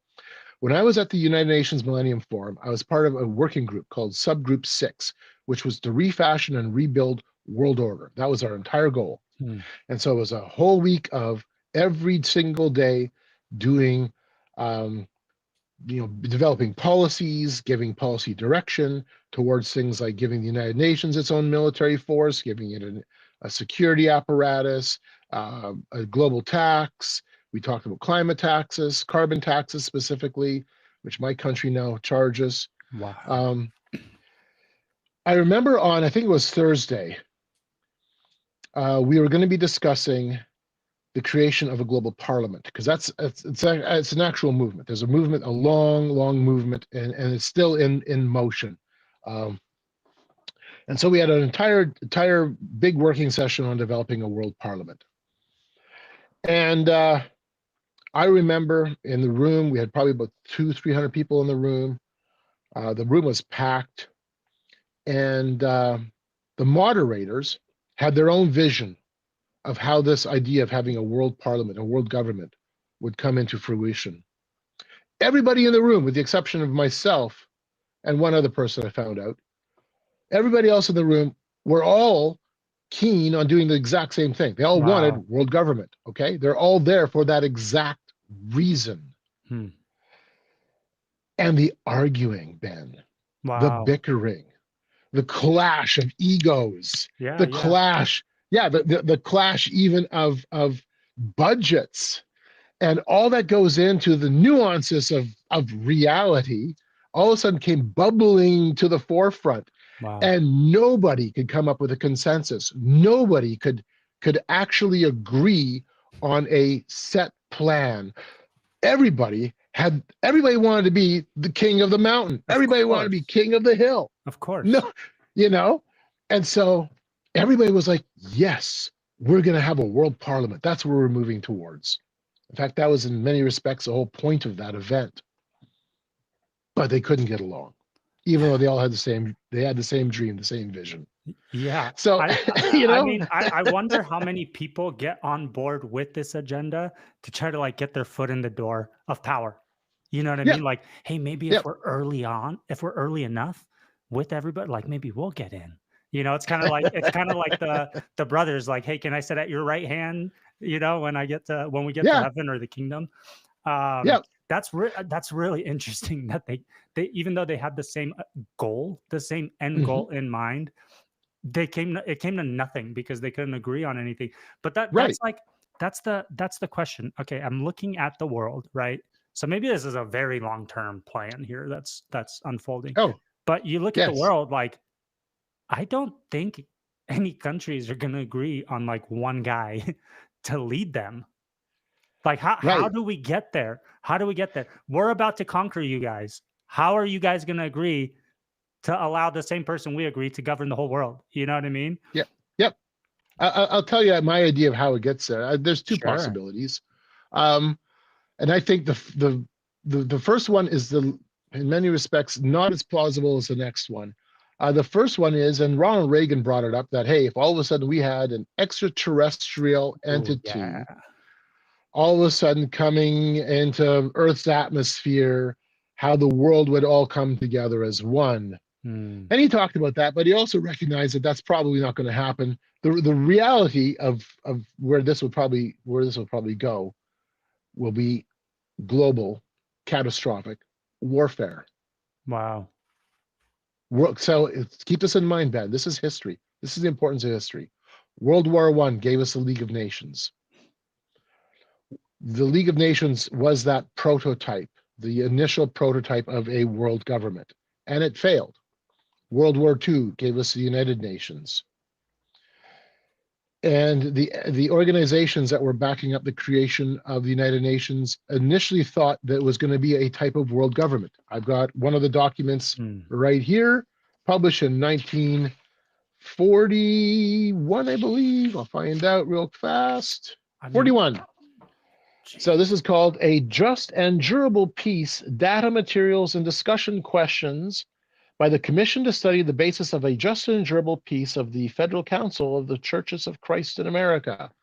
One of the largest pro-world government movements at that time was led by John Foster Dulles and the Federal Council of Churches as they organized church organizations and groups, major entities within the church, to pressure the State Department and to pressure the burgeoning movement for the United Nations to have a full-on world government.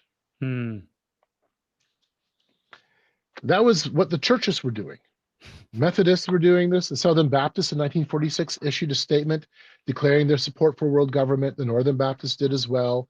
The Methodist Youth, I think in 46 or 47, issued a national statement on the importance and the need for world government. I document it all. It's actually, it's not a conspiracy. It was just that was actually the flavoring of the day. Right. I mean, Congress was putting motions in place to say we'll be on board with a world government. But that was the power of the idea energized by the fact that we had just slaughtered 50 million people. Wow. Across 2 continents. Wow. So I look at this and I go, okay, what will it take? What will it take to bring about a true world system where that one man kind of stands on top of it, or the image of that man? What will that look like? Assuming it's not AI. Yeah, you know? Mean, hey, Carl, you might be right. You're saying these are 2 different options. What if they're the same option? I know exactly. What if, like, that's why we've got this race for AI going on, you know, for AGI, because maybe post the next world war, maybe they're going to say, hey, we do need a system to govern us, not an individual. You know what I'm saying? Yeah. So I could see both of those actually occurring simultaneously. And listen, what a coinkydinker that at this exact same time, there's disclosure and orbs and beings and, you know what I'm saying? Multiverses. Right. And there's this narrative being put forward by whom? The Pentagon. Not Joe Schmo in his basement with his tinfoil hat on, or I should say Ben in his studio with my tinfoil hat. You know what I mean? It's the Pentagon. Yeah. It's governments that are putting these things out because they're so transparent and benevolent, you know? I see all of that unfolding right now. Like it's actually, we're watching those things meld into one big plan, really. Right. And crisis is essential to bring that, bring that about in some respect. So in terms of, I mean, you know, the East, when I take a look at, let's say, the BRICS organization, Brazil, Russia, India, China, and now there's quite a few aligning behind them as well. South Africa's been there for a while. They have their own version of what world order will look like. Right. China certainly has its own version of what it should look like. America has its own. Right. America and Europe have historically set the tone for what world order will look like since World War II, with the Bretton Woods institutions being the International Monetary Fund, the World Bank, and the United Nations. And this has been the last 80 years has been an Anglo-American world order, a Western European American version of what internationalism should look like. And it's worked fairly well, but at the same time, we are entering what's called a multipolar world order, where we have competing powers that may not be exactly aligned. China is not the same as America, and America is not the same as India. India is a world power all in its own right in different ways. But nevertheless, we're now entering a phase where it used to be everybody would have to line up behind either Russia or the Soviet Union, or we all lined up behind, you know, the red, white, and blue. We're coming to a phase, and Trump has brought some of this about, especially in the last, 8 weeks, where the world is already going, we're not going to align. We're not lining up behind America. We're not lining up behind China. We're not sure who we're aligning ourselves with. Interesting. It's changed. The dynamics have changed. All of a sudden now we've got this multipolar power grab of sorts that's happening. How all this is going to play out, I don't know. Who knows? God does know. But nevertheless, we're going to be seeing some changes, and I'm always concerned that when we see a shakeup, literally a global economic shakeup of the magnitude that potentially could be there, that it leads us to global conflict, because that's essentially what the playbook was from the 30s and the 40s. Yeah. I mean, I'm trying to think about it in like an end times perspective too. Granted, if we're being fair, everybody always thought they were in the end times. So maybe we're just doing the same thing, right? I would say maybe the only caveat to that is that we have the whole Israel thing going on again. Whereas before they were a nation, most people couldn't really make the claim, right? Right. So we actually have a couple of things. We have Israel, Ben, you're absolutely right, but you also have the fact that for the first time, we are completely globally wired up. Oh, for sure. Absolutely. Yeah. When it says you can't buy or sell, that's because all commerce happens digitally, right?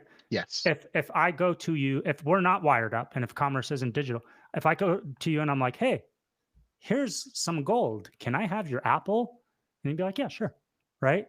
But if it's all digital, the guy's going to be like, what am I going to do with the gold? I can't put it in the digital. You know what I'm saying? So there's going to be a time, and listen, we're watching these systems being created. We've talked about this before. We've talked about how interesting it is that a character like Elon Musk is, siding with a character like Donald Trump. And Elon Musk is creating Neuralink to help us connect to the AI and to become transhuman. And he's creating Starlink, which is encompassing the whole world in Wi-Fi, so you literally can't hide from it, right?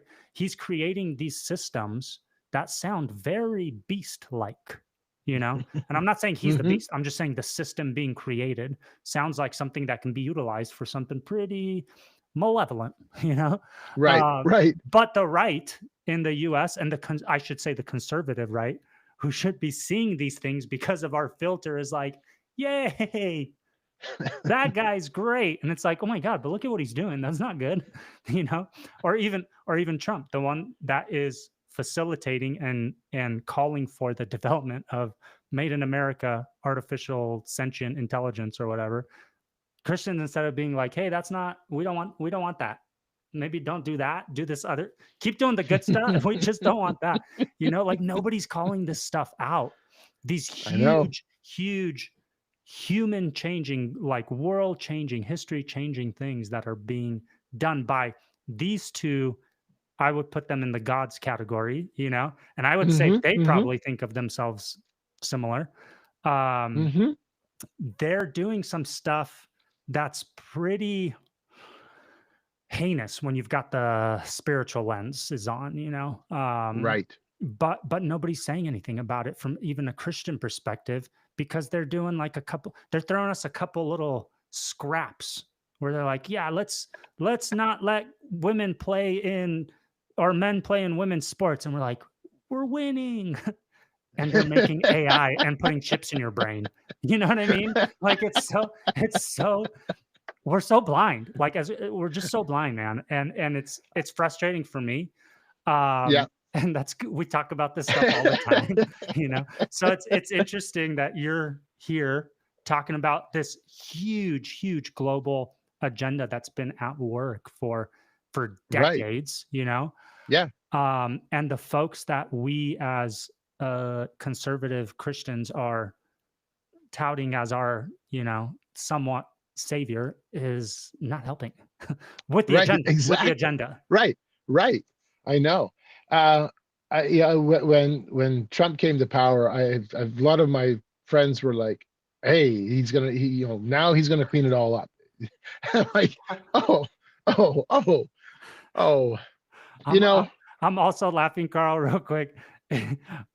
Syntax in the comment said, "Don't worry, I'm sure Trump's spiritual advisor will set him straight." Do you know about Paula? What's her name? Paula Dean or yes, whatever? yes, Paula White. yes. I know. Oh, I know. It's sad. It's sad. Oh, So, okay, that comment's really important because there's a spiritual side to what we're yes, seeing. yes, Absolutely. I mean, you can talk about hard politics all you want, but there's definitely a spiritual dimension that's in play. absolutely. I teach a class at a small Bible college on secular trends. And really the secular trend is that we're going into paganism. That's the real secular Mm, trend.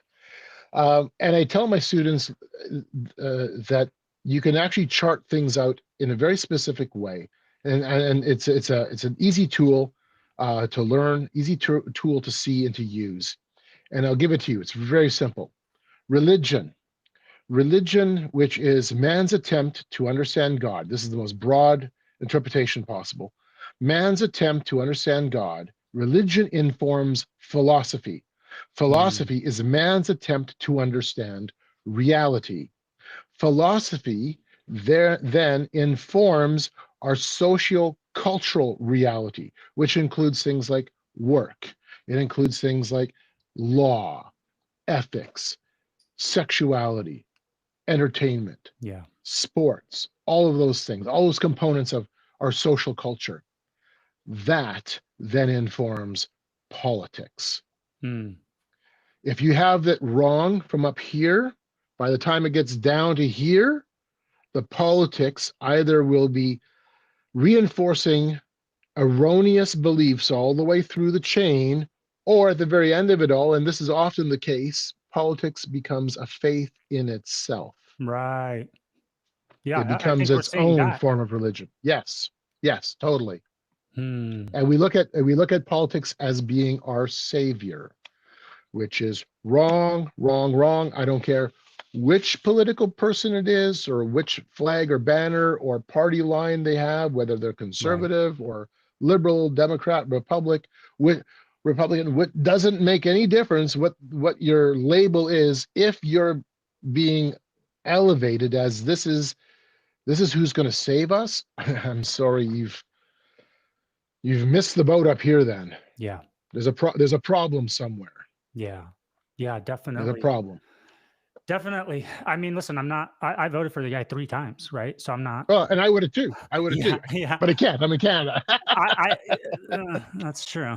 But what else? What choices do you have? That's exactly right. Rock in a hard place. Okay. And Yep. we can be optimistic, but it's got to be within reason. He's not Jesus. Our only savior is going to be Jesus.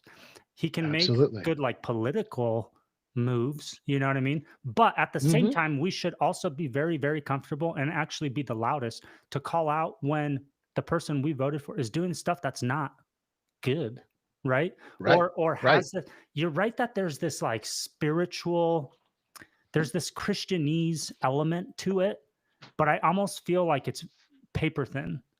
You know, Mm-hmm. there's the Mm-hmm. name of Jesus once in a while being spoken. But then when you look into it, especially with like Paula, what's her name? Paula White. Okay. You look into something like that, and I would not be comfortable going to a church like that or advising a friend of mine to go to a church like that. Or I'd be like, hey, you kind of want to stay away from that kind of stuff. I don't really know if that's kosher, you know? Right. But that's the Christianese veil over this administration. And I feel like it's just like, it's close enough to make a particular voting base comfortable, but not Mm-hmm. deep enough to where you can actually confirm a relationship with the divine, you know? Right. Right. And so it seems strategic to me more than genuine, if I could put it Yeah. that way.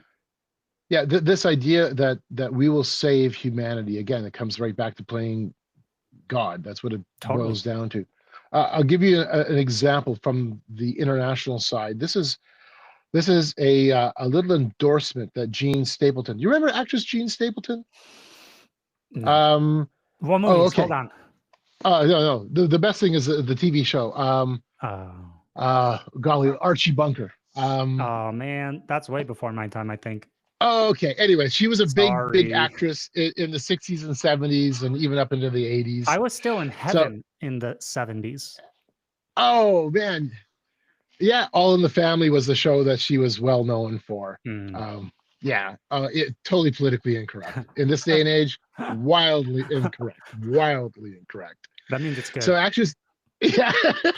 So actress Jean Stapleton was a believer in world government, and she Wow. threw her hat in with the World Federalist Association, along with John Denver and Walter Cronkite and Lloyd Bridges and a bunch of other important people who are long gone. Yep. But she understood that this was a salvific movement. So this was her endorsement. This is, I think, oh golly, back in like the late 1990s. The goal of the World Federalists is peace through unity of government. We must support their vision of oneness in diversity, for it is the salvation of humanity. When you unpack that, it should cause a shiver to run through your spine. Who in the world can make that claim that they're going to save humanity? Man. That this is the vision to save humanity. So that's the World Federalists, the international global governance side saying, we're going to save humanity. When I hear the same stuff coming out of the mouths of conservative Christians about their particular leader, I'm going, hold on. You have now entered the same fallacy. Yeah, you're totally right. They're doing the same thing. Yep. They're doing the same thing. Okay, enough. Well, most people in the comments are agreeing with us, and most of our followers are Christian. We have non-Christians too. Cool. Good. But I do think, yeah, I think we just need to be reminded often that Jesus is our savior, right? No politician, 100%. no human being, nothing like that. We need to call out evil where we see it, and we could praise benevolence where we see it too, you know? Absolutely. Carl, I'd never asked you, how much time do you have? Oh, wow. How much time do you want? Don't ask me that. I've got 67. You've got what? I have 67. I have 67% battery life right now. So hey, I think we got like 2.5 more hours. No, just kidding. We're only 33% of the way through this interview. That's amazing. Maybe we'll do like another 30 minutes. You know, we'll see where it goes. We usually do about 2 hours, 2 and some change. And if you've got time, that'd be great. I just want to. I realize I never asked you how much time you've got. It's all good. Okay, great. You mentioned earlier, well, just a few minutes ago, you said that things are getting more pagan. Yes. Okay. How do you see that unfolding right now? Oh, a myriad of ways. First of all, I see it from the sense of big P paganism. In other words, self-defined pagans. So I came back a couple of weeks ago. I came back from the latest Paganicon. Here's the agenda book for Paganicon 2025. Wow. A gathering of about 1,000 witches, Wiccans, and Druids in the Twin Cities, Minneapolis, St. Paul. And by the way, Minneapolis, St. Paul, the Twin Cities region is considered to be in their own language, in their own terminology, it is Paganistan, the homeland, the pagan homeland of America. Very interesting because there's such a high concentration of pagans. Wow. So there is that level, the level of large P paganism, that is self-defined pagans. In 2020, literally weeks before, 2 weeks or so before lockdowns hit, I was in San Jose, California, attending PantheaCon, the largest indoor gathering of witches in the world. Roughly 2,200 witches or so, 2,500 witches. And they recognize that they are the fastest growing religious movement in America. Wow. And they are. There's pretty much hands down, no argument with that one. So from the sense of paganism as a movement, a new religious movement, because that's what this is, we are seeing a a rush towards that worldview and the acceptance of that. And by the way, in attending these events and doing it year after year, you can see how trend lines unfold. You can now solidify arguments that you hear, and you can now determine the longevity of certain trends, certain arguments, certain positions. And this is one of the critical takeaways of observing this movement for as long as I have. That is that the majority who would consider themselves witches and Wiccans have come out of a Christian background. Wow. That's I would say the majority. terrible. At some point, you could have probably almost gone 100%. I can't say that now. If I could put a percentage, I'd probably put like 80 or 85%. Wow. Would you also lump in? A couple of years ago, when I was at Paganisticon, pardon me, they were doing a workshop, and right before the workshop began, the question arose: who here in the room has been part of another religious persuasion in the past, always meaning Christianity? And then in the room, people started shouting, Pentecostal, wow. Southern Baptist, Lutheran, Anglican, Catholic, Methodist. Oh my, the whole room is full of lost sheep. Yeah. And again, when I was at Paganisticon back in March, it was March 20 to 22nd, just a month ago. I was at a workshop where the person leading the workshop, a witch, talked about how he was in seminary studying to be a pastor. Jeez. That's normal. That's routine when you go to these events, hearing those kinds of stories. That's probably one of the biggest, for me, one of the most important takeaways of attending year after year, solidifying the fact that indeed the Wiccan witchcraft community is loaded with former Christians who, reasons why I hear, but there is that element which is not progressive enough in terms of gender issues, and I want to pursue that. So that's there. That's that their pull towards their sin.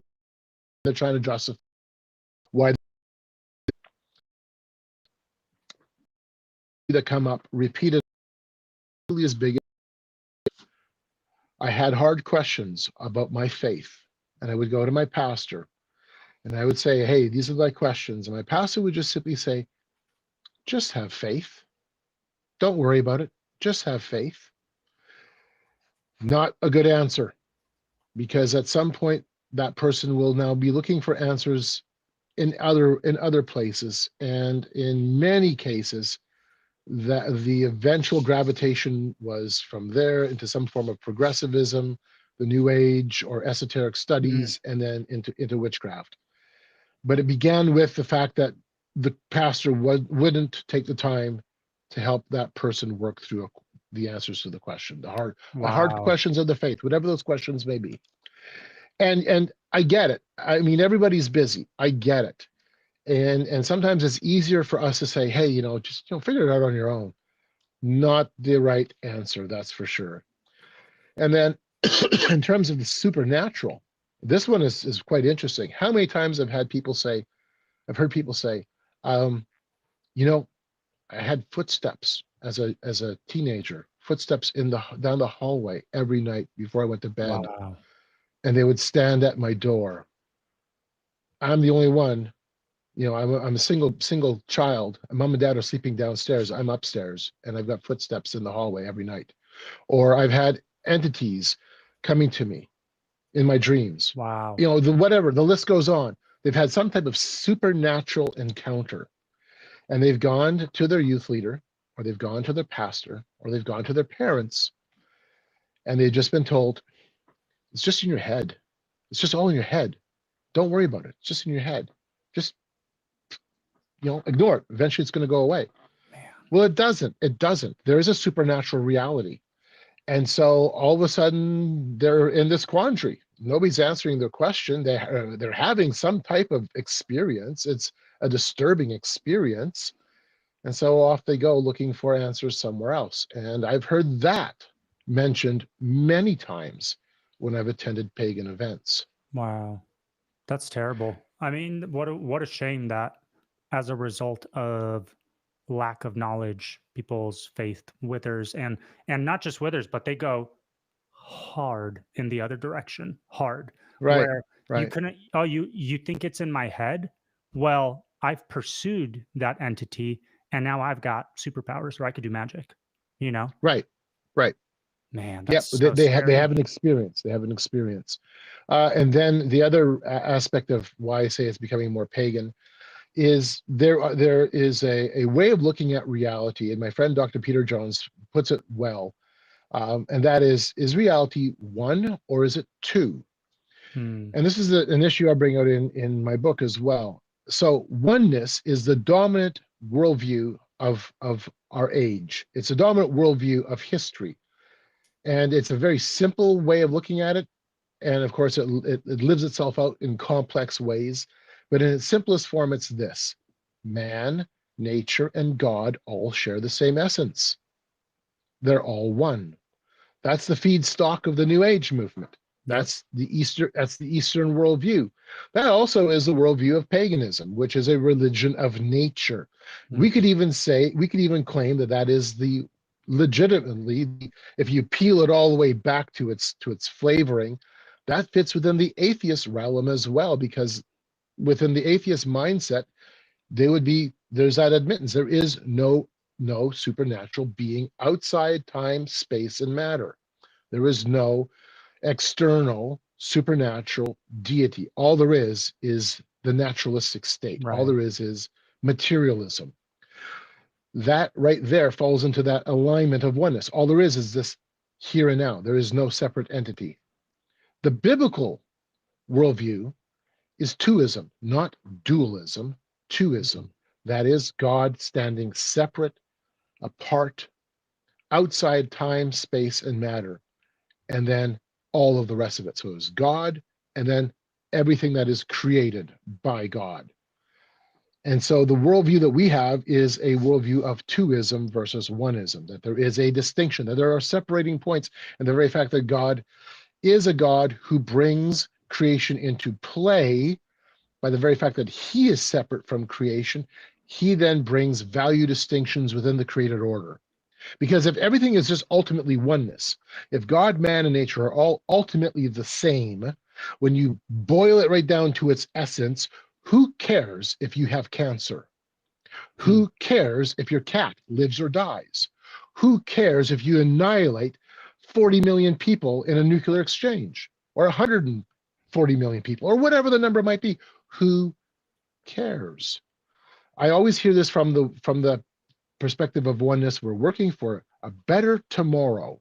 And all the Mhm. internationalists that I deal with are oneness ultimately in their worldview outlook. Well, I'm sorry, if oneness is true, there is no better, there is no tomorrow. All there is the eternal now. Wallow in your despair. That is all you have left. My Yeah. friend, I've got a young friend. He's a school teacher. And my friend Dylan, brilliant guy. I love Dylan. Great guy. Um, he teaches mathematics at the high school level. And when he was going through university to get his degree, he had to take a course on the philosophy of math. And his professor was a hardcore materialist naturalist. And Dylan and his professor became very good friends. They became quite close. And the professor knew that Dylan was a Christian. And at one point, his professor said, "Look, I have to lie to myself every morning to give myself hope. Jeez. Because if I'm honest to my worldview of naturalism and materialism, if all we are is the clashing and clanging of atoms coming together and dividing and then reconstituting again, if that's all there is, it doesn't matter if I live or it doesn't matter if I die. Nothing matters. This class doesn't matter. Your mark doesn't matter. Nothing matters. Do what you want. There's nothing else left. And so he was very open about that to Dylan and admitted, I have to lie to myself every day to give myself hope. How tragic, Ben, how ultimately tragic that is. Yeah. I mean, listen, at least he's honest. Yes. Yes. Honest to the worldview. Yeah. That's the logical conclusion. I know this sounds pretty dark, not encouraging this. If you don't believe in God and you're just a naturalist in its purest sense, if you haven't killed yourself, you're a hypocrite. There's no reason to go on living. There's literally no reason for any of it. So the second you feel any iota of sorrow, pain, why wouldn't you just go away? It doesn't matter. It doesn't matter, you know? And again, not encouraging it. I know it sounds bad. No, don't. But there is hope. That's of course. And we proclaim that, right? But that's the logical conclusion. Why go on suffering? Why go on in pain? Why? For what? Like, why does it matter? And I remember thinking that a couple decades ago, you know, and it's interesting to hear that somebody at that level is, you know, he's being honest with it at least. Yep. But okay, let's see. Should we go into Burning Man? Let's go hard right. Awesome. That's a 3-hour conversation right there, my friend. Awesome. Yeah. Listen, I was telling you before we got on, I have neighbors and friends from here that all go to Burning Man. Do you think it's more than just music? Is it spiritual? Oh, I totally know it's more than music. That is awesome. That's a great question. Love it. So okay. In 2023, and I've been going since 2017. I missed obviously I missed 2022 because that year the border still wasn't open for us Canadians who didn't go along with the narrative. Oh my goodness. So I missed 2022, but during 2020 and 2021, I definitely partook deeply of the virtual Burning Man experience. They did a remarkable job of creating VR Burning Man worlds. Wow. And so I've been going since 2017. I've studied the movement inside and out. I've been studying it and trying to wrap my head around it for a long time, because Burning Man is just one event within a global movement of something called transformational culture or evolutionary culture, transformational festivals. So in 2023, we're camping at Burning Man, and the group behind us is like asking questions, because you're always asking questions of your neighbor. How many years have you been coming? You know, why are you coming? Yada yada. And I said, I'm coming. And so, first of all, they already know we're Christians. We don't hide that. We're a Christian group. Here we are. In fact, the name of our camp is called the Camp of the Unknown God, based out of Acts 17. Whoa, that's great. Oh, it's awesome. It raises questions. Just the very name of the camp raises questions. Because people always ask, what camp are you with? Well, we're with the Camp of the Unknown God. Well, what's that all about? Well, hello, so right there, good. Open door. So yeah, and so I explained to them, I said, well, this is what we do. Well, I said, I also do research. I'm an author, I'm a researcher, and I'm here researching the movement itself, because it is its own global movement. There's over 110, I believe, 110 regional events around the world. Wow. And there are literally hundreds and hundreds and hundreds of other spin-offs that have happened because of this. And I'm also here to research macro trends, major world-changing conversations. So I'm going to be going to the workshops on artificial intelligence. At Burning Man, there's workshops? Lots. No way. Cryptocurrency development. I'm going to be going to workshops on global governance. I'm going to be going to workshops being led by leaders from the youth component of the World Economic Forum.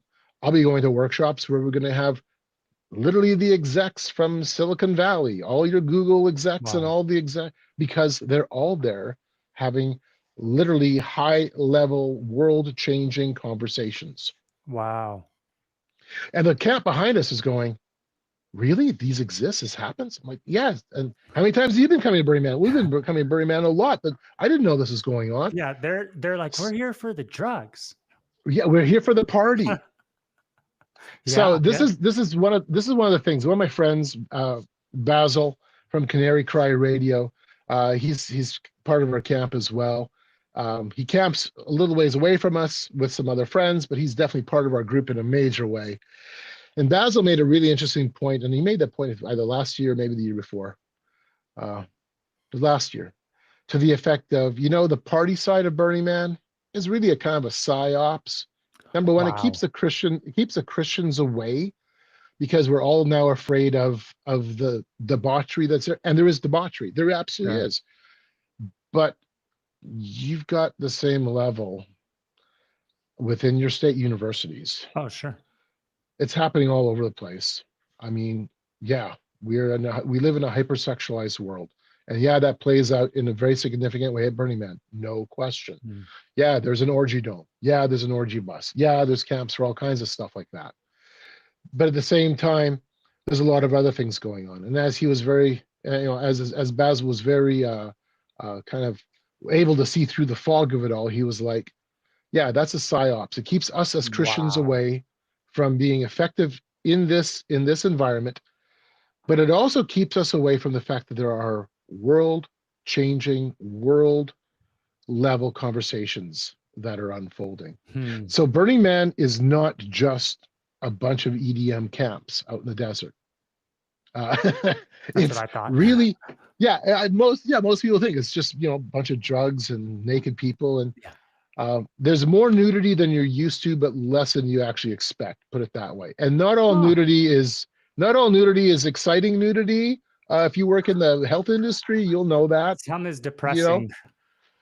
Oh, last year my daughter was with me, and my daughter's, yeah, she's a wonderful, wonderful lady. Yeah. And she's in her 20s and 27, and she's, golly, it was like early on in the week, and some 70-year-old overweight, completely naked guy walks by, and I warned her. I said, yeah, that's what you're going to see. Yeah. That's what you're going to see, Depressing. And she sees this guy, and she's just like, Dad, that's crazy. Like, so you're like, hey, we're from the camp of the unknown God. You want to come have a conversation?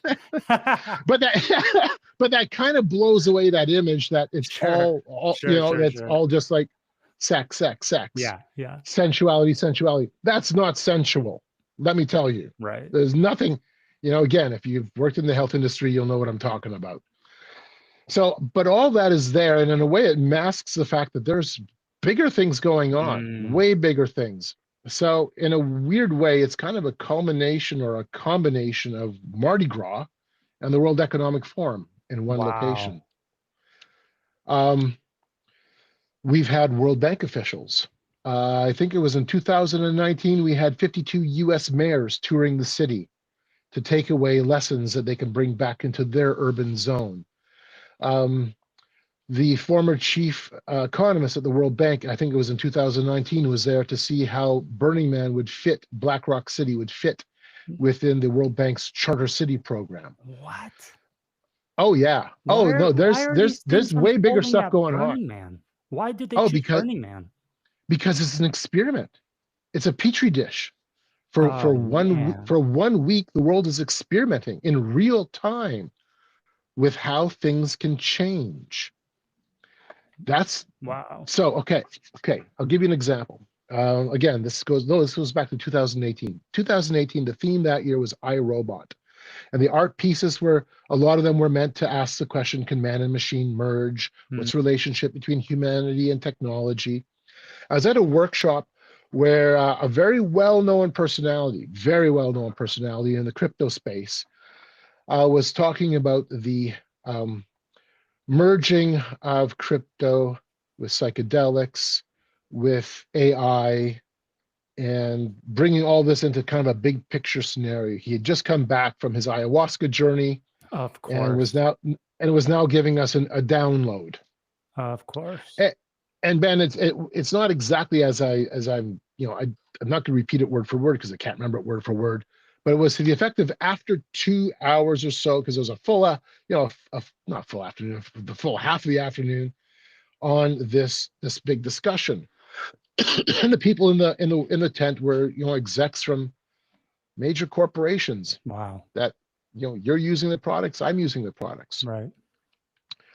And he described the new civilization this way. He broke it down into 4 building blocks. He says, to the effect of, we need, first of all, a new spiritual block. That new spiritual block will be the divine feminine. It will be psychedelic. It will be deep green. It will be what we would understand it to be the Eastern pagan psychedelic spirituality that is emerging. That's replacing the Judeo-Christian worldview as the dominant narrative within the culture. That's going to be the first building block. So we have to change from the old religion to this new religion. The second building block would be a new ethos, a new narrative, a new way of engaging in the social contract. And he was very clear that that's exactly what we're playing with here at Burning Man. We are playing within that realm, looking to see what will the new social contract look like? How can we develop this?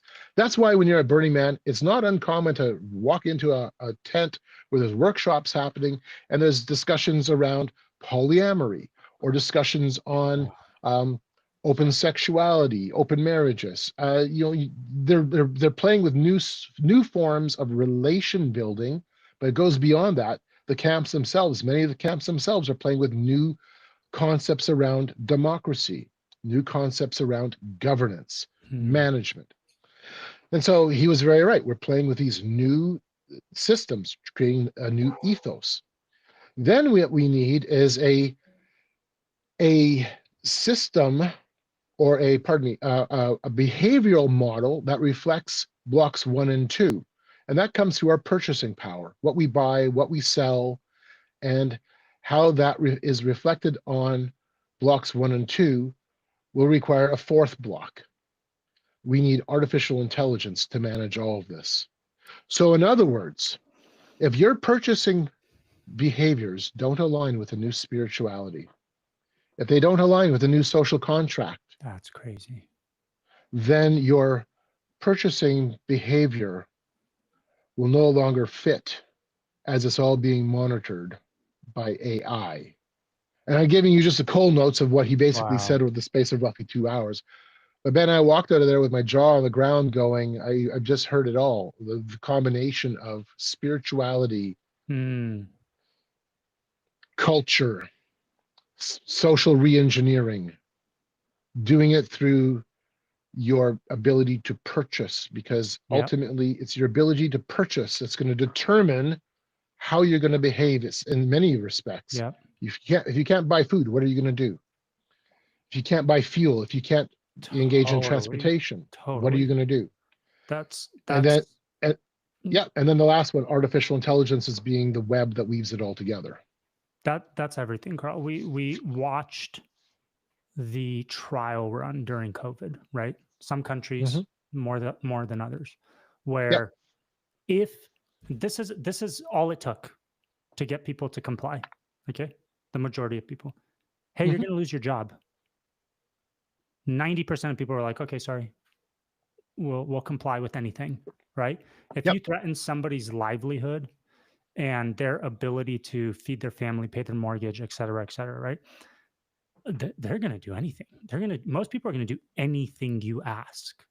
And I feel like COVID was that trial run, something you just described. Okay. I don't know. When was this event, you think? That was 2018.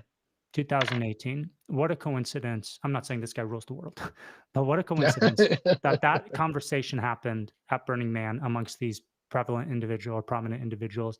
And then 2 years later, we have a trial run to beta test to see exactly where people's where people will break, you know, and Mm-hmm. comply versus not comply, stuff like that. To me, so much of this is connected. Like on the global scale, I don't think things are just like left up to chance by these lower G gods. Right.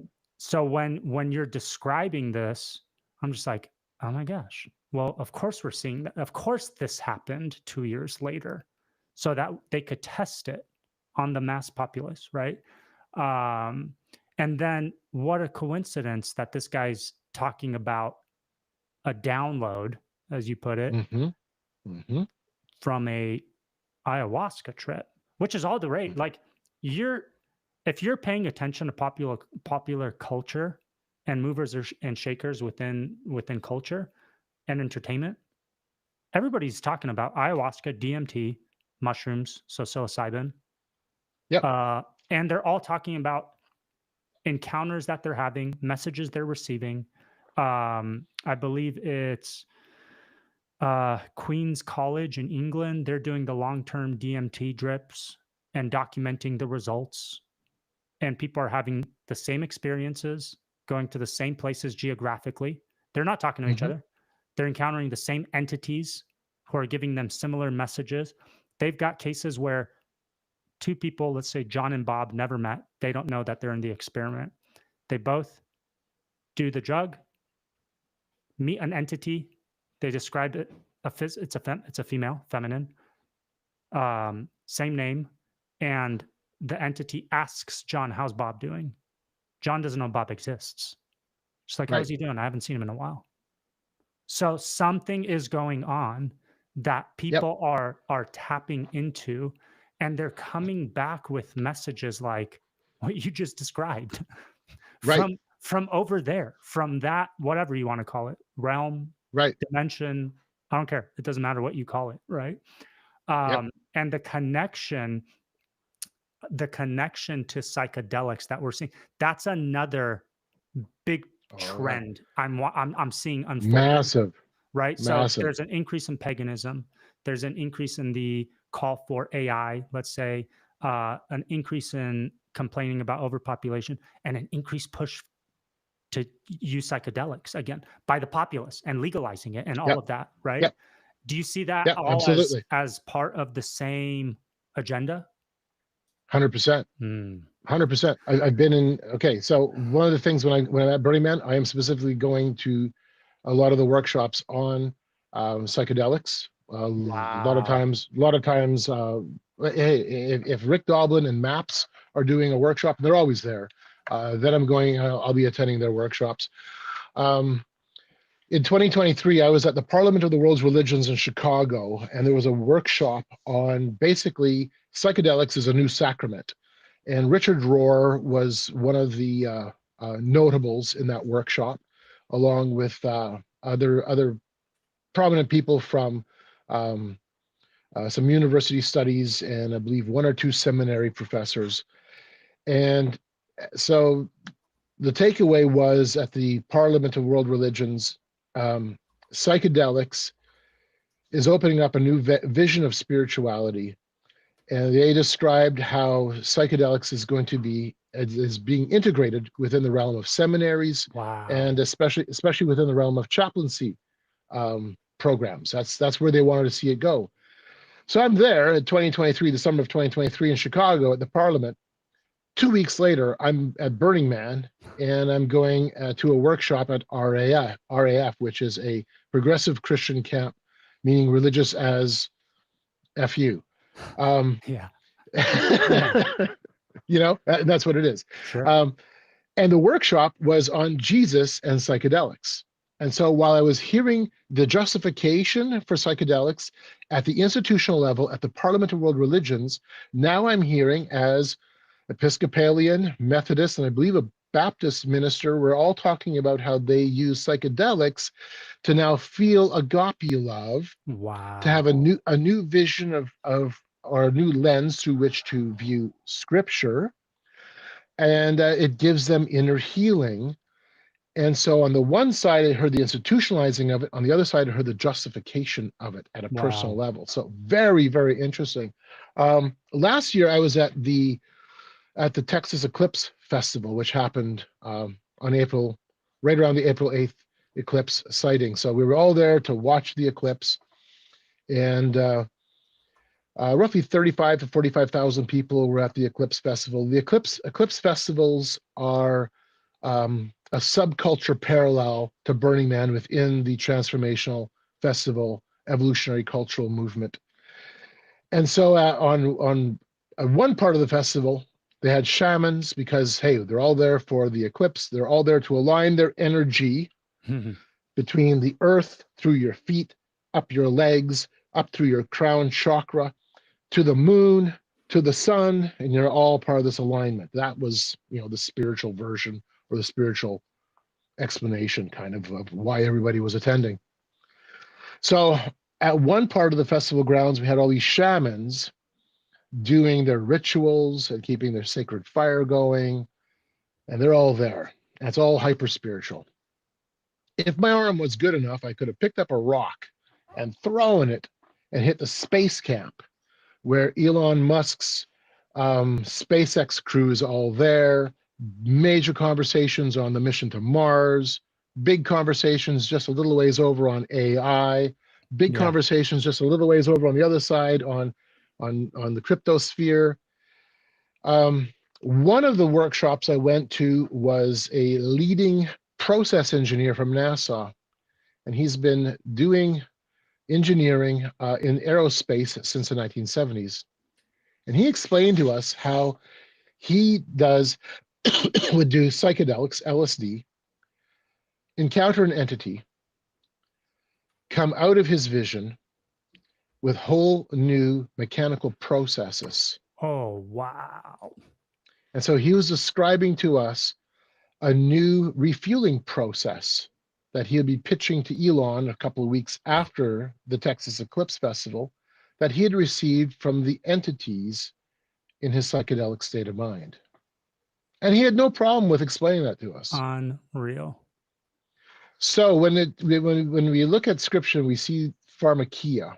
This is not just simply drugs in its broad sense.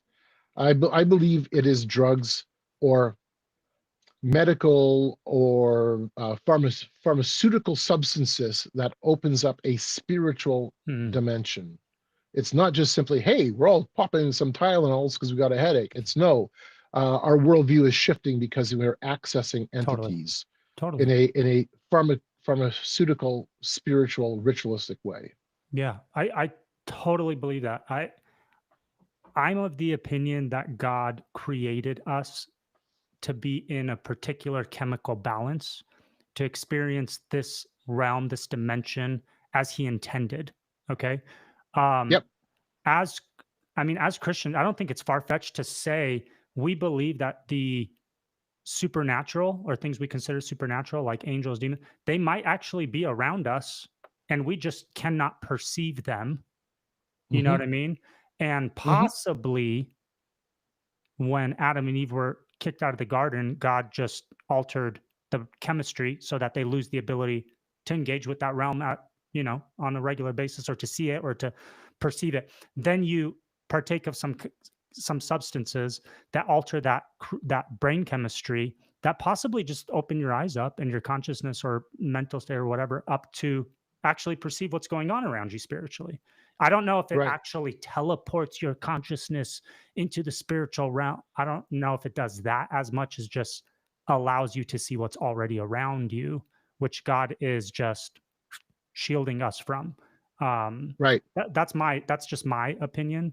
But it's a plausible explanation. I think it's a plausible explanation that, because we have been wired neurologically with receptors that can take in some of these substances. Oh, totally. For some reason. Yep. Now, when we do partake, we enter that different world. And I think that probably in the fall, those were, that's kind of like, no, boys, you're not going to play in that realm. Where I'm shutting that one off from you. Yeah. I mean, one of the chemicals, I think this is still theoretical. I don't know if they've actually proven it, but DMT in particular, right? Which they Yep, actually that's the call one. the spirit molecule, I think. Right, right. Um, they say that the brain secretes a large dose of DMT at the point of death. Again, this Okay, I think interesting. this is theoretical. I don't know if it's been proven yet. Okay. So if that's true, think about how crazy this is, Carl.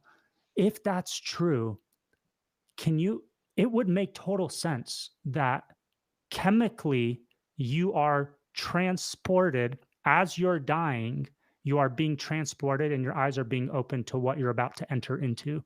And then people have synthesized it, okay, Hmm. and take it to engage in that realm and then come back to reality. But you're still engaging in that realm.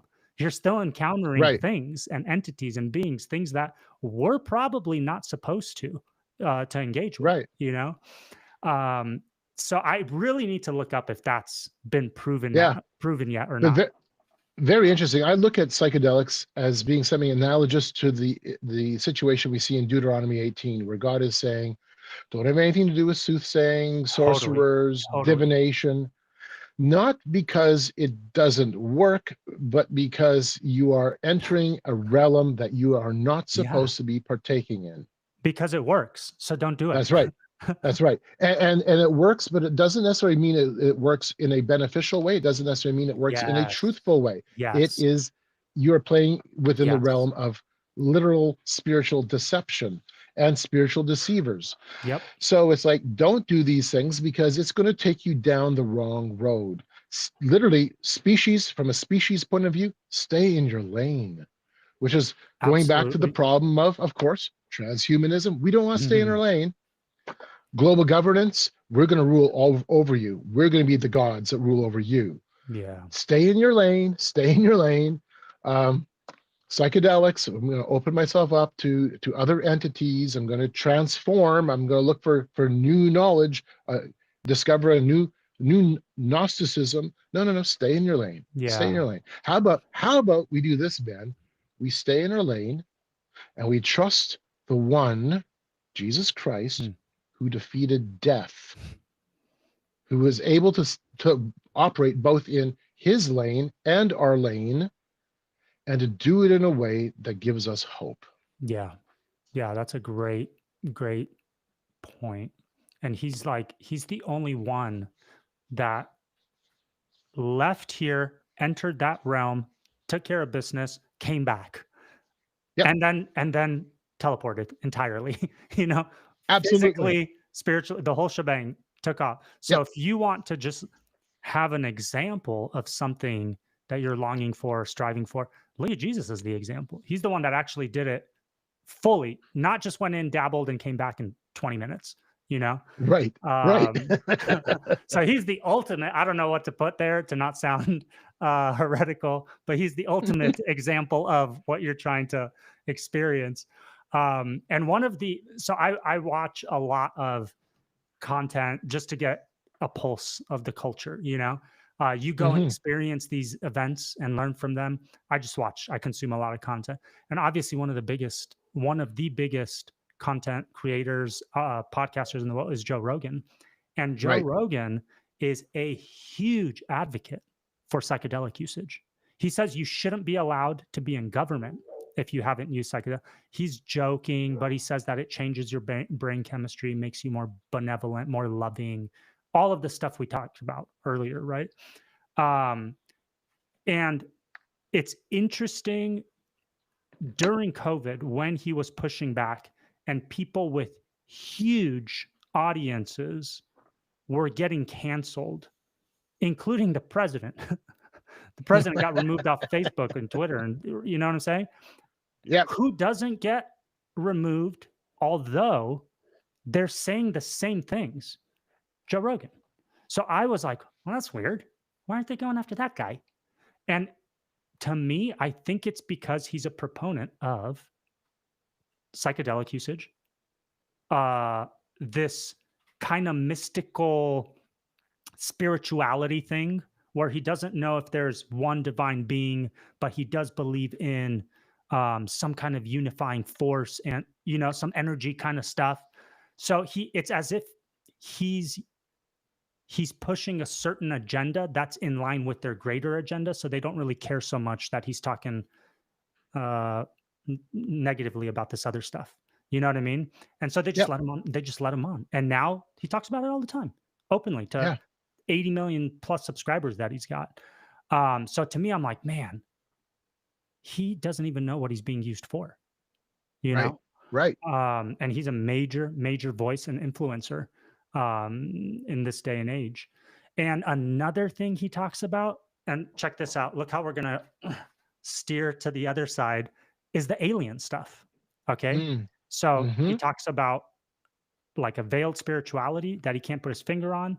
He talks about and advocates for psychedelic usage, and then talks about and advocates for connection to these aliens that are coming and that are here to save us, Carl. They're here to save us. These are our saviors, because if they don't come, if they don't stop us, we're going to use nuclear missiles again, because they appeared for the first time after Japan was bombed with nuclear missiles. That's the first time they started appearing. So they're here, and they're over our military bases and over our nuclear sites, because they're trying to stop us from destroying ourselves. These are our saviors. So those are the reasons why I think Joe Rogan has the platform still and wasn't canceled. Yeah. It's so interesting, that whole aspect of messianic saviors. Boy, oh boy. Here's I've got a little section I can't play around with some of those same ideas. This is from ET 101, the Cosmic Instruction Manual for Planetary Evolution. The second coming is imminent, and you may as well get ready. This is a particularly good idea because you're it. You are the second coming. Become your own Messiah. I always find it interesting, Ben, how, and I've got, so the books behind me, it's part of my library. Behind that is a whole other wall of books. I've got a great big section of extraterrestrial channeled messages. Oh my gosh. All right, okay, this still blows me away. Why is it, or how is it, that all of these channel messages are either preaching the need for saving the environment, climate change, or it's some type of a collective global planetary civilization, even right down to the point of getting rid of private property. I've got some crazy stuff along those lines, type of cosmic Marxism. And then there's always this new agey, re-enchanted, occultic Genesis 3 narrative that you can be as God. I'm sorry. You came billions of light years away to give me Al Gore, Karl Marx, and Shirley MacLaine. I mean, like, come on. That's hilarious. So, yeah, I think I know you by your messaging. Man. You know? What a coincidence that their messaging. Listen, these are real things. Like, we're not. Oh yeah. We're not saying people are just reading Al Gore or saw him on the news and then pretended like they had an experience with the entity. These are real messages that people claim to have received from alien encounters. Right. Okay. They've had experiences. People, like, if you're familiar with Stephen Greer, huge. He's the one that put together the CE5 rituals, which allows you to help channel these entities so they appear to you. Okay. And big disclosure guy. And he talks about how they tell him, and other people have too, that we're destroying the planet and we need to save the planet and Mother Earth. And it's like, why are the aliens saying the same stuff as these groups over here that you're talking about, Carl? Like, what a coincidence. Pagan oneness. That's all it is. Pagan it's oneness. Let me bring this around to Solera. You're too young to remember Solera. Solera was a cosmic star cult with channeled messages. They did a bunch of pyramid rituals and stuff back in the 1990s, but this is from their channeled messages. We are called to unite together in a group initiation as one, binding the family of humanity into a collective whole. Our primary identifications with ourselves shall be with the one which we truly are, you, me, and everyone else combined. And then it goes on. Eventually, if we achieve our chosen task on planet Earth to transmit duality into oneness, then Lucifer too, with his fallen angels, must rise up into the light to once again sit at the right hand of God as one of the brightest of the angels, for nothing and no one is to remain separate from God. Within the greater reality, everything is God. That's what message they received? Yes. Oh my gosh. So what does this mean? What does it mean that their message, okay, these entities, these crafts, these orbs, the whatever, all this stuff that's appearing that the government's disclosing, they've been encountering them for decades, right? What does it mean? What's the conclusion when they're saying the same stuff that the world or that these little g gods, right, playing these roles are saying? What does that mean that they align like perfectly?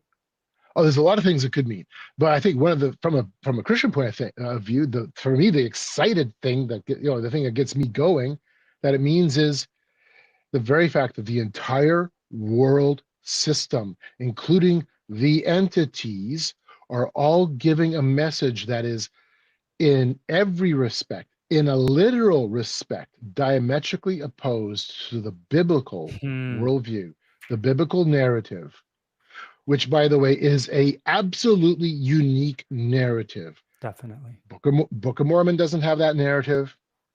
The Bhagavad Gita does not have that narrative. The Quran does not have that narrative. Yeah. It is an absolutely unique narrative of a God who is completely separate, outside of time and space matter, the God who created, then the God who comes and walks among men. Not that we become God, but that God himself instead walks among men, experiencing the same suffering, experiencing the abuse of his own creation to himself, to the point where he himself is executed, and then demonstrating himself to be the author of life, defeats the very problem of death to prove it to all of humanity. That's the message that all the rest of this stuff is saying. No, no, no, no, you're God. You're God. Right. You're God. The entities are saying it. The international community is saying, we're it. The pagan world says, nature is it. The person who says there is no God, I'm going to be the God of my own life, whether you're an atheist or whatever, in whatever persuasion you want to call yourself, sorry, you're in that camp too. Frank Sinatra's song "I Did It My Way" is like the global anthem. Oh, you mean Trump's literally, anthem? But it's a really interesting song because he admits, I'm not going to bow down. I'm not going to bow on my knees and pray. I'm going to do it my way. But years ago, I wasn't joking. Yeah. That's the song Trump played at his rallies every. Are you serious? I'm dead serious. He played that at every single one of his rallies. Why would you choose? I mean, I'm gobsmacked. That's I did not know that, Ben. It's probably just as coincidental that their AI project is called Stargate, and Stargate was a what's it called when channelers see things? Remote viewing. Stargate was the name of the remote viewing program the CIA did in the 70s. CIA did. I'm sure it's that's right. Coincidental, So all this stuff's just coincidence. It's not symbolic. Right. Sorry to. Right. No. But you're right. You're right. So this is what actually ultimately lays before us as individuals. We could talk about the larger social implications or larger, economic implications or political implications. But honestly, for me as a Christian, it boils down to this. All right. To me, this is an ample amount of evidence to demonstrate that we have a system that has literally done everything in its power to say we are the opposite of that singular biblical narrative that says Jesus is the way, the truth, and the life. Yeah, that's such a great point. I mean, hello. Why is the whole world at war like this? Like in every fashion, in every sense. from Yeah. generation to generation to generation to generation. It's almost too big It's of a almost coincidence. diabolical. Almost diabolical from a physical, like human perspective, and alien perspective. Like, what a coincidence. You know, what a Yep. coincidence. It's almost as if everyone has the same like script that they're going off of somehow. You know, it's almost as if the people that are in positions of power saying these things are getting these, I don't know what you call them, messages, or this this knowledge, Mhm. possibly from these things that are appearing and channeling these messages into people's brains. You know, Right. Well, here's the whisper. Here's the whisper. It's been whispered since Genesis 3. Did God really say, "You will not surely die. yeah, You will gain wisdom and knowledge. You can be as God"? That was the first lie, and it's a lie that infects my heart. And Ben, it affects your heart and the hearts of every single person listening. It is the heart behind all of what we've just described. And I do believe that it will probably be the last lie that we as a global culture will accept. Well, actually, Thessalonians talks about it, how that final man, that final system, that man of perdition will elevate himself and say that he is God. So yeah, the first and the last lie come together, and we live within the shadows of it all the time. We're just simply seeing it on its grand scale. But I think one of the other takeaways from a conversation like this is it should cause us to be a little bit introspective. If it's in the grand, if you know, if it's at the grand scale, it's also at the micro. It's also at this scale. yeah, definitely. I mean, listen, they're tapping into something that's in all of us, right? That's why. Right. That's why. Listen, to some degree, they're going to be successful because Yeah. it's in all of us, and that'll lead somewhere. That'll lead somewhere, and it seems like they're molding that path for us on so many levels, all the way to this extraterrestrial stuff. You know, even that is a part of this agenda. And it's interesting because they aren't, well, there's conspiracies about it. They're not necessarily in control of that, right? They're in control of messaging. They're in control of these councils. They're in control of Burning Man. They're in control of crypto and governance and laws. But what the heck about this thing? Like, this thing's supposed to be on its own, doing its own thing, coming here to proclaim whatever knowledge that's beyond us, right? And it says the same thing. Oh, it's the same thing. That's weird. That's weird. It's kind of telling. It's kind of telling, right? Because obviously it's not glorifying Christ. It's not leading people to Christ. It's not leading people to repentance, to say that they're not God, and to denounce the lie from the beginning, right? It's leading to the first lie. It's making us believe in the first lie. So clearly, whatever these things are, it's of the enemy. It's of the enemy, you know? And I think Christians need to be, and this, we talk about aliens on here a lot, we need to be okay with having those discussions. Absolutely. It's essential. Listen, it's part of the agenda. There's no other reason why it's being touted and talked about constantly now in the open. It's not fringe. It's not taboo. It's the government telling us these things because it's going to be part of the agenda going forward. They're not just going to, in 2 years, they're not just going to be like, oh, just kidding. It was a smudge on the camera this whole time. Let's go on to something else. Like, this is in the ether. It's in the zeitgeist. It's not going anywhere. It's only going to get crazier. And it will lead somewhere. And I think it leads to the Revelation end time stuff that we're all watching and thinking we're watching unfold. Do you think there's last question, and I think 2.5 hours is the limit. Okay. Do you think there's going to be a end times religion? You said we're getting more pagan. I think Revelation describes a very religious world. It's not a naturalistic it's not a naturalistic world in the end times. The world worships the beast, not just says, hey, great economy, AI is doing really good, so that's great.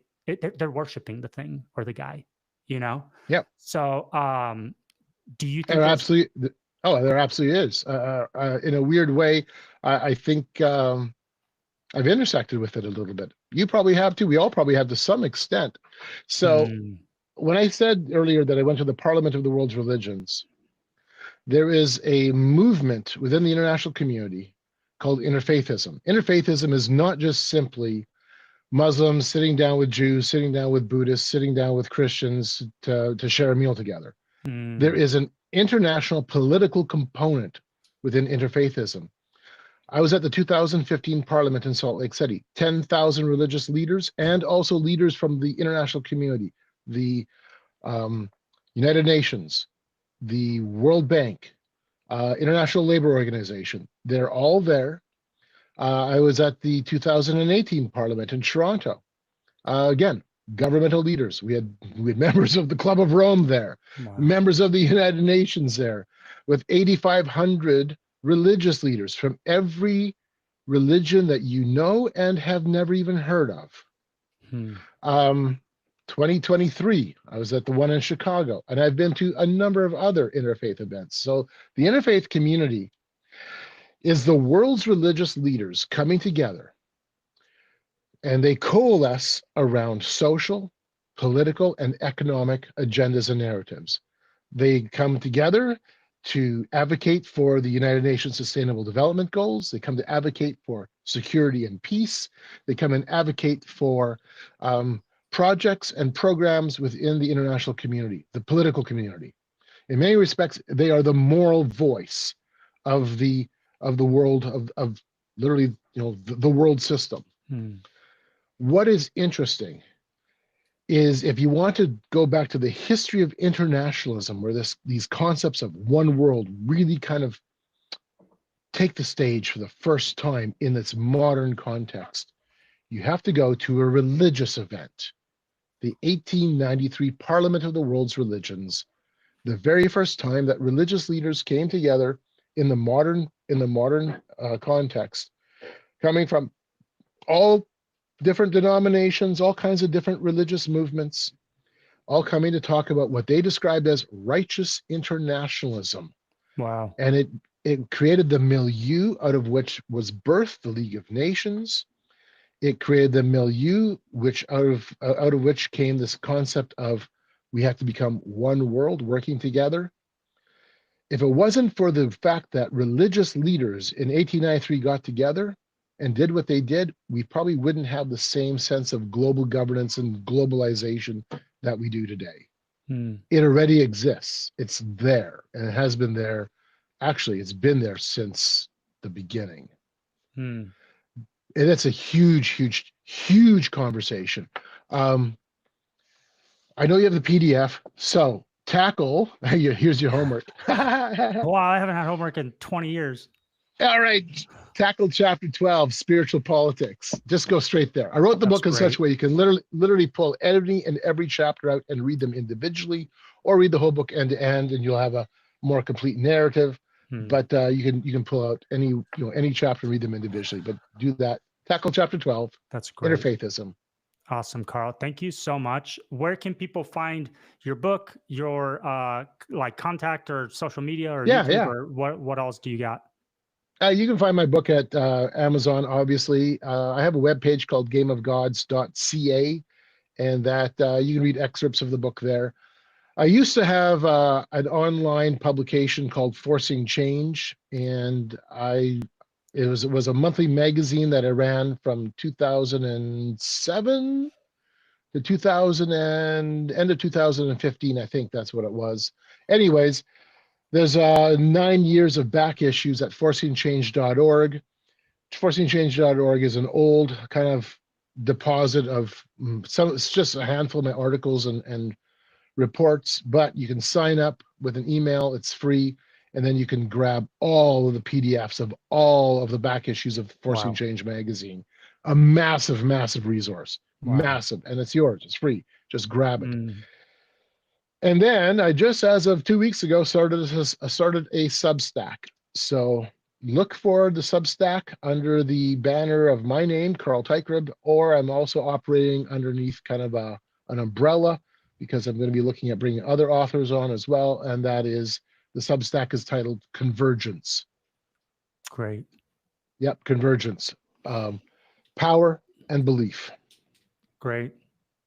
Carl, everybody in the chat saying thank you so much and God bless you. Oh, it was fun. Great conversation. I've learned so much. I feel like I'm more prepared for what's coming. There's so much happening, but you can see how it all fits together. Yes. This isn't all by chance. And I think you're making a very, very good argument that a lot of this stuff's been in the works for decades. And it seems like it's culminating in something that we as Christians have been expecting, right? For a long, long time. It's converging. It's converging. Oh, good. Your branding's on point, just so you know. Game of Gods, the Tent of the Unknown God, Convergence on South. Like, this is really, you're onto something here. I don't know who's handling your branding, but this is good stuff. Carl, thanks again, buddy. Well, go ahead. Absolutely, Ben. And if all works out, I got my ticket for Burning Man, and we hardly touched Burning Man. We'll have to have another conversation if that's in your wheelhouse. I would love to. But with that in mind, I am traveling through Boise on my way to Burning Man this fall. This fall? Hey, you're more than welcome. I'm going to shoot you my telephone number. Hey, maybe we'll do a Burning Man episode in person. Oh, that'd be fun. That'd be really fun. Oh, man, cool. That's great. I'm excited. Carl, this was great, man. I really, really enjoyed it. Thank you so much for your time. And we'll definitely do it again live. You'll probably be our first live guest, just like ever. Okay. I have my friends that come on, but they don't know much about anything. So you'll be our first, educated guest. Okay. Oh, that's so ironic. So ironic. And here's why it's ironic. My education is really simple. I quit school at the end of grade 11 because I found it interfered with my education. Whoa, that's such a good point. Yep. Wow, you saw the writing on the wall. Yeah, well, I was just kind of a bit of a troublemaker. Still am a troublemaker. I was just a farm boy, and I was like, I'm done. Enough. Wow. Which is so ironic because, what do you do? That's my books that I read in college and everything. I love learning. I love learning. Yeah. Absolutely. So yeah. Nah, awesome. But it'll be great. We'll do a sit down. Great. All right, Carl. Have a good night. Again, thank you for everything. All right. And I'll catch you on the live when we're here together. Okay. Excellent. I think there's a button to leave. I don't know what you see on your end. Boop. See ya, Carl. Bye. Bye.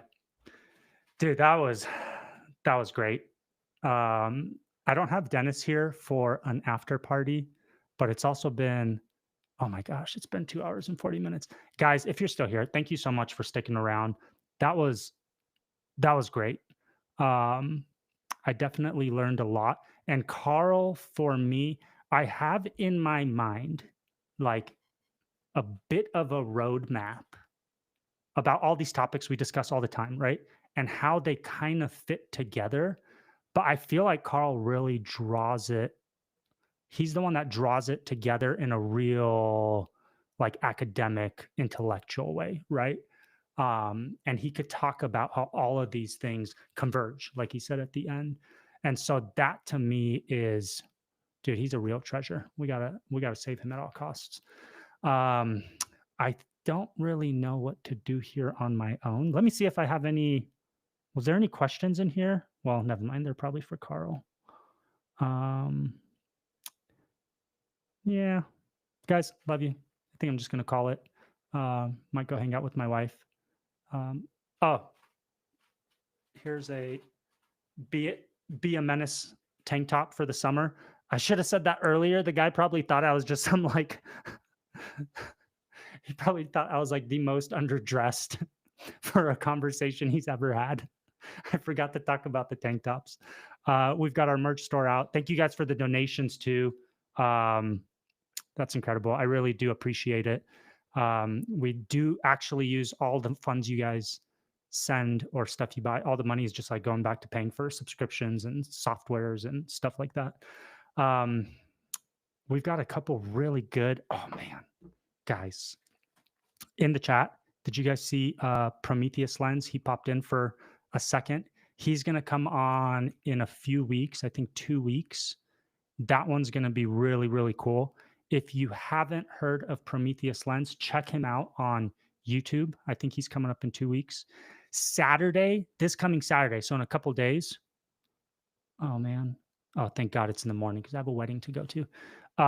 We've got Joe Jordan or Joseph Jordan. He's a Christian UFO researcher. He's got lists of people with their encounters and abductions and like all sorts of stuff. That one's going to be Saturday morning at 10 a.m. It's the only time he has available because he works for like NASA or something. So it's not small potatoes. And then let me see. There's one other one. Oh, hey, next Thursday on the 1st, we've got Edmund Maza coming back on. He's the Catholic professor, and we're going to be talking about the Pope, Pope Francis that just died, how Catholics feel about him, how the new Pope's elected, and also the prophecy of the popes. Have you guys seen or have you heard about the prophecy of the popes, where the next Pope is supposed to be the last Pope, because after that, it was predicted that the world would basically end. And even in the Vatican, where they have like images of the popes, there's only one spot left. And I don't know how many hundreds of years ago that number was assigned, where they could put images of the Pope. Who else? Where is it? Okay, Nathaniel Gillis on May 22nd. Look up Nathaniel Gillis on YouTube. He's going to be an incredible one. He's the one that is going to also tie a lot of this stuff together, but he's going to talk more in depth on aliens, demons, and how they're part of this agenda in a different way, not a sociological governance way like how Carl approaches it. But he's going to go into the weeds about like how these things control people and society and move culture and stuff like that. And he's going to give examples. It's going to be really cool. This month's going to be great. Let's see. Anything here in the comments before I go? Oh, Lynette, that's why I'm wearing the tank. Okay. I really should have started off with why I'm wearing the tank. Hammer time. Good night, guys. Don't beat your wife. Josh, I won't. I promise. Don't beat your wife in what? In that wife beater. What a terrible name for an article of clothing. Like, that's insane. They don't have like a murderer t-shirt. Well, I guess cargo pants because you could stick guns in them. I've been trying to get Wes Huff to chime in on whether that prophecy is a forgery, as some suggest it might be. Lynette, I have seen stuff about the prophecy of the popes not being accurate. It's not that the guy didn't make predictions, but people are saying that it might have been, and hopefully Edmund Massa can clarify, half of it might have been done after a bunch of those popes were already alive. So they get stuff right up until that point. And then the other half is just very like ambiguous language and can apply or may not apply to the popes from that point on. So I've seen both sides to the argument that it is real or that it's not. I talked to Wes sometime on Instagram, so I could ask him what he thinks. Oh, I should ask Wes if he wants to come on. Huh. He might be too big. Eat your Eucharist, Ben. You must eat Jesus Christ. And Jesus tastes good. Okay. Good Catholic joke there. We'll look these guys up. Dude, Hammer Time, look them up. I'm super, super excited about May. Oh, and you know how I think is it June is like Gay Pride Month or something like that? We've got a guy here in Idaho. He's a buddy of mine. He owns a bar called Old State Saloon in Eagle. He went viral last year because he has heterosexual pride month at his bar. And it's just going to be a month where if you're straight and a guy, you get free beer. And this year they're going to do in Boise, we have like gay pride, because this is downtown. This is like the major city of Idaho. So we have a gay pride parade that goes, not parade, just people get together and wave their gay flags, literally gay flags. And so this guy's putting together a hetero pride march at the same time as the gay pride march. It's crazy. So we're going to have him on to talk about what he's doing. He's also Christian, and why he's doing this as a ministry, stuff like that. But look up all those guys. Look up all the guys I mentioned. I'm super excited about it, especially the Nathaniel Gillis one. Oh, man. He was on a podcast called, I think it's called the Confessionals podcast, which if you haven't seen is kind of like what we do, but way bigger and way better. And he was on there and it really rocked my world. And he put a lot of stuff together for me that I was like, yes, all of that. Okay, guys, love you. Thank you. Doing solo here is very difficult. I need Dennis to make fun of. Have a good night, guys. We'll see you on the next one, Saturday morning. I don't know if people are going to be around, but thank you guys for being here. Let me see if it'll log me out.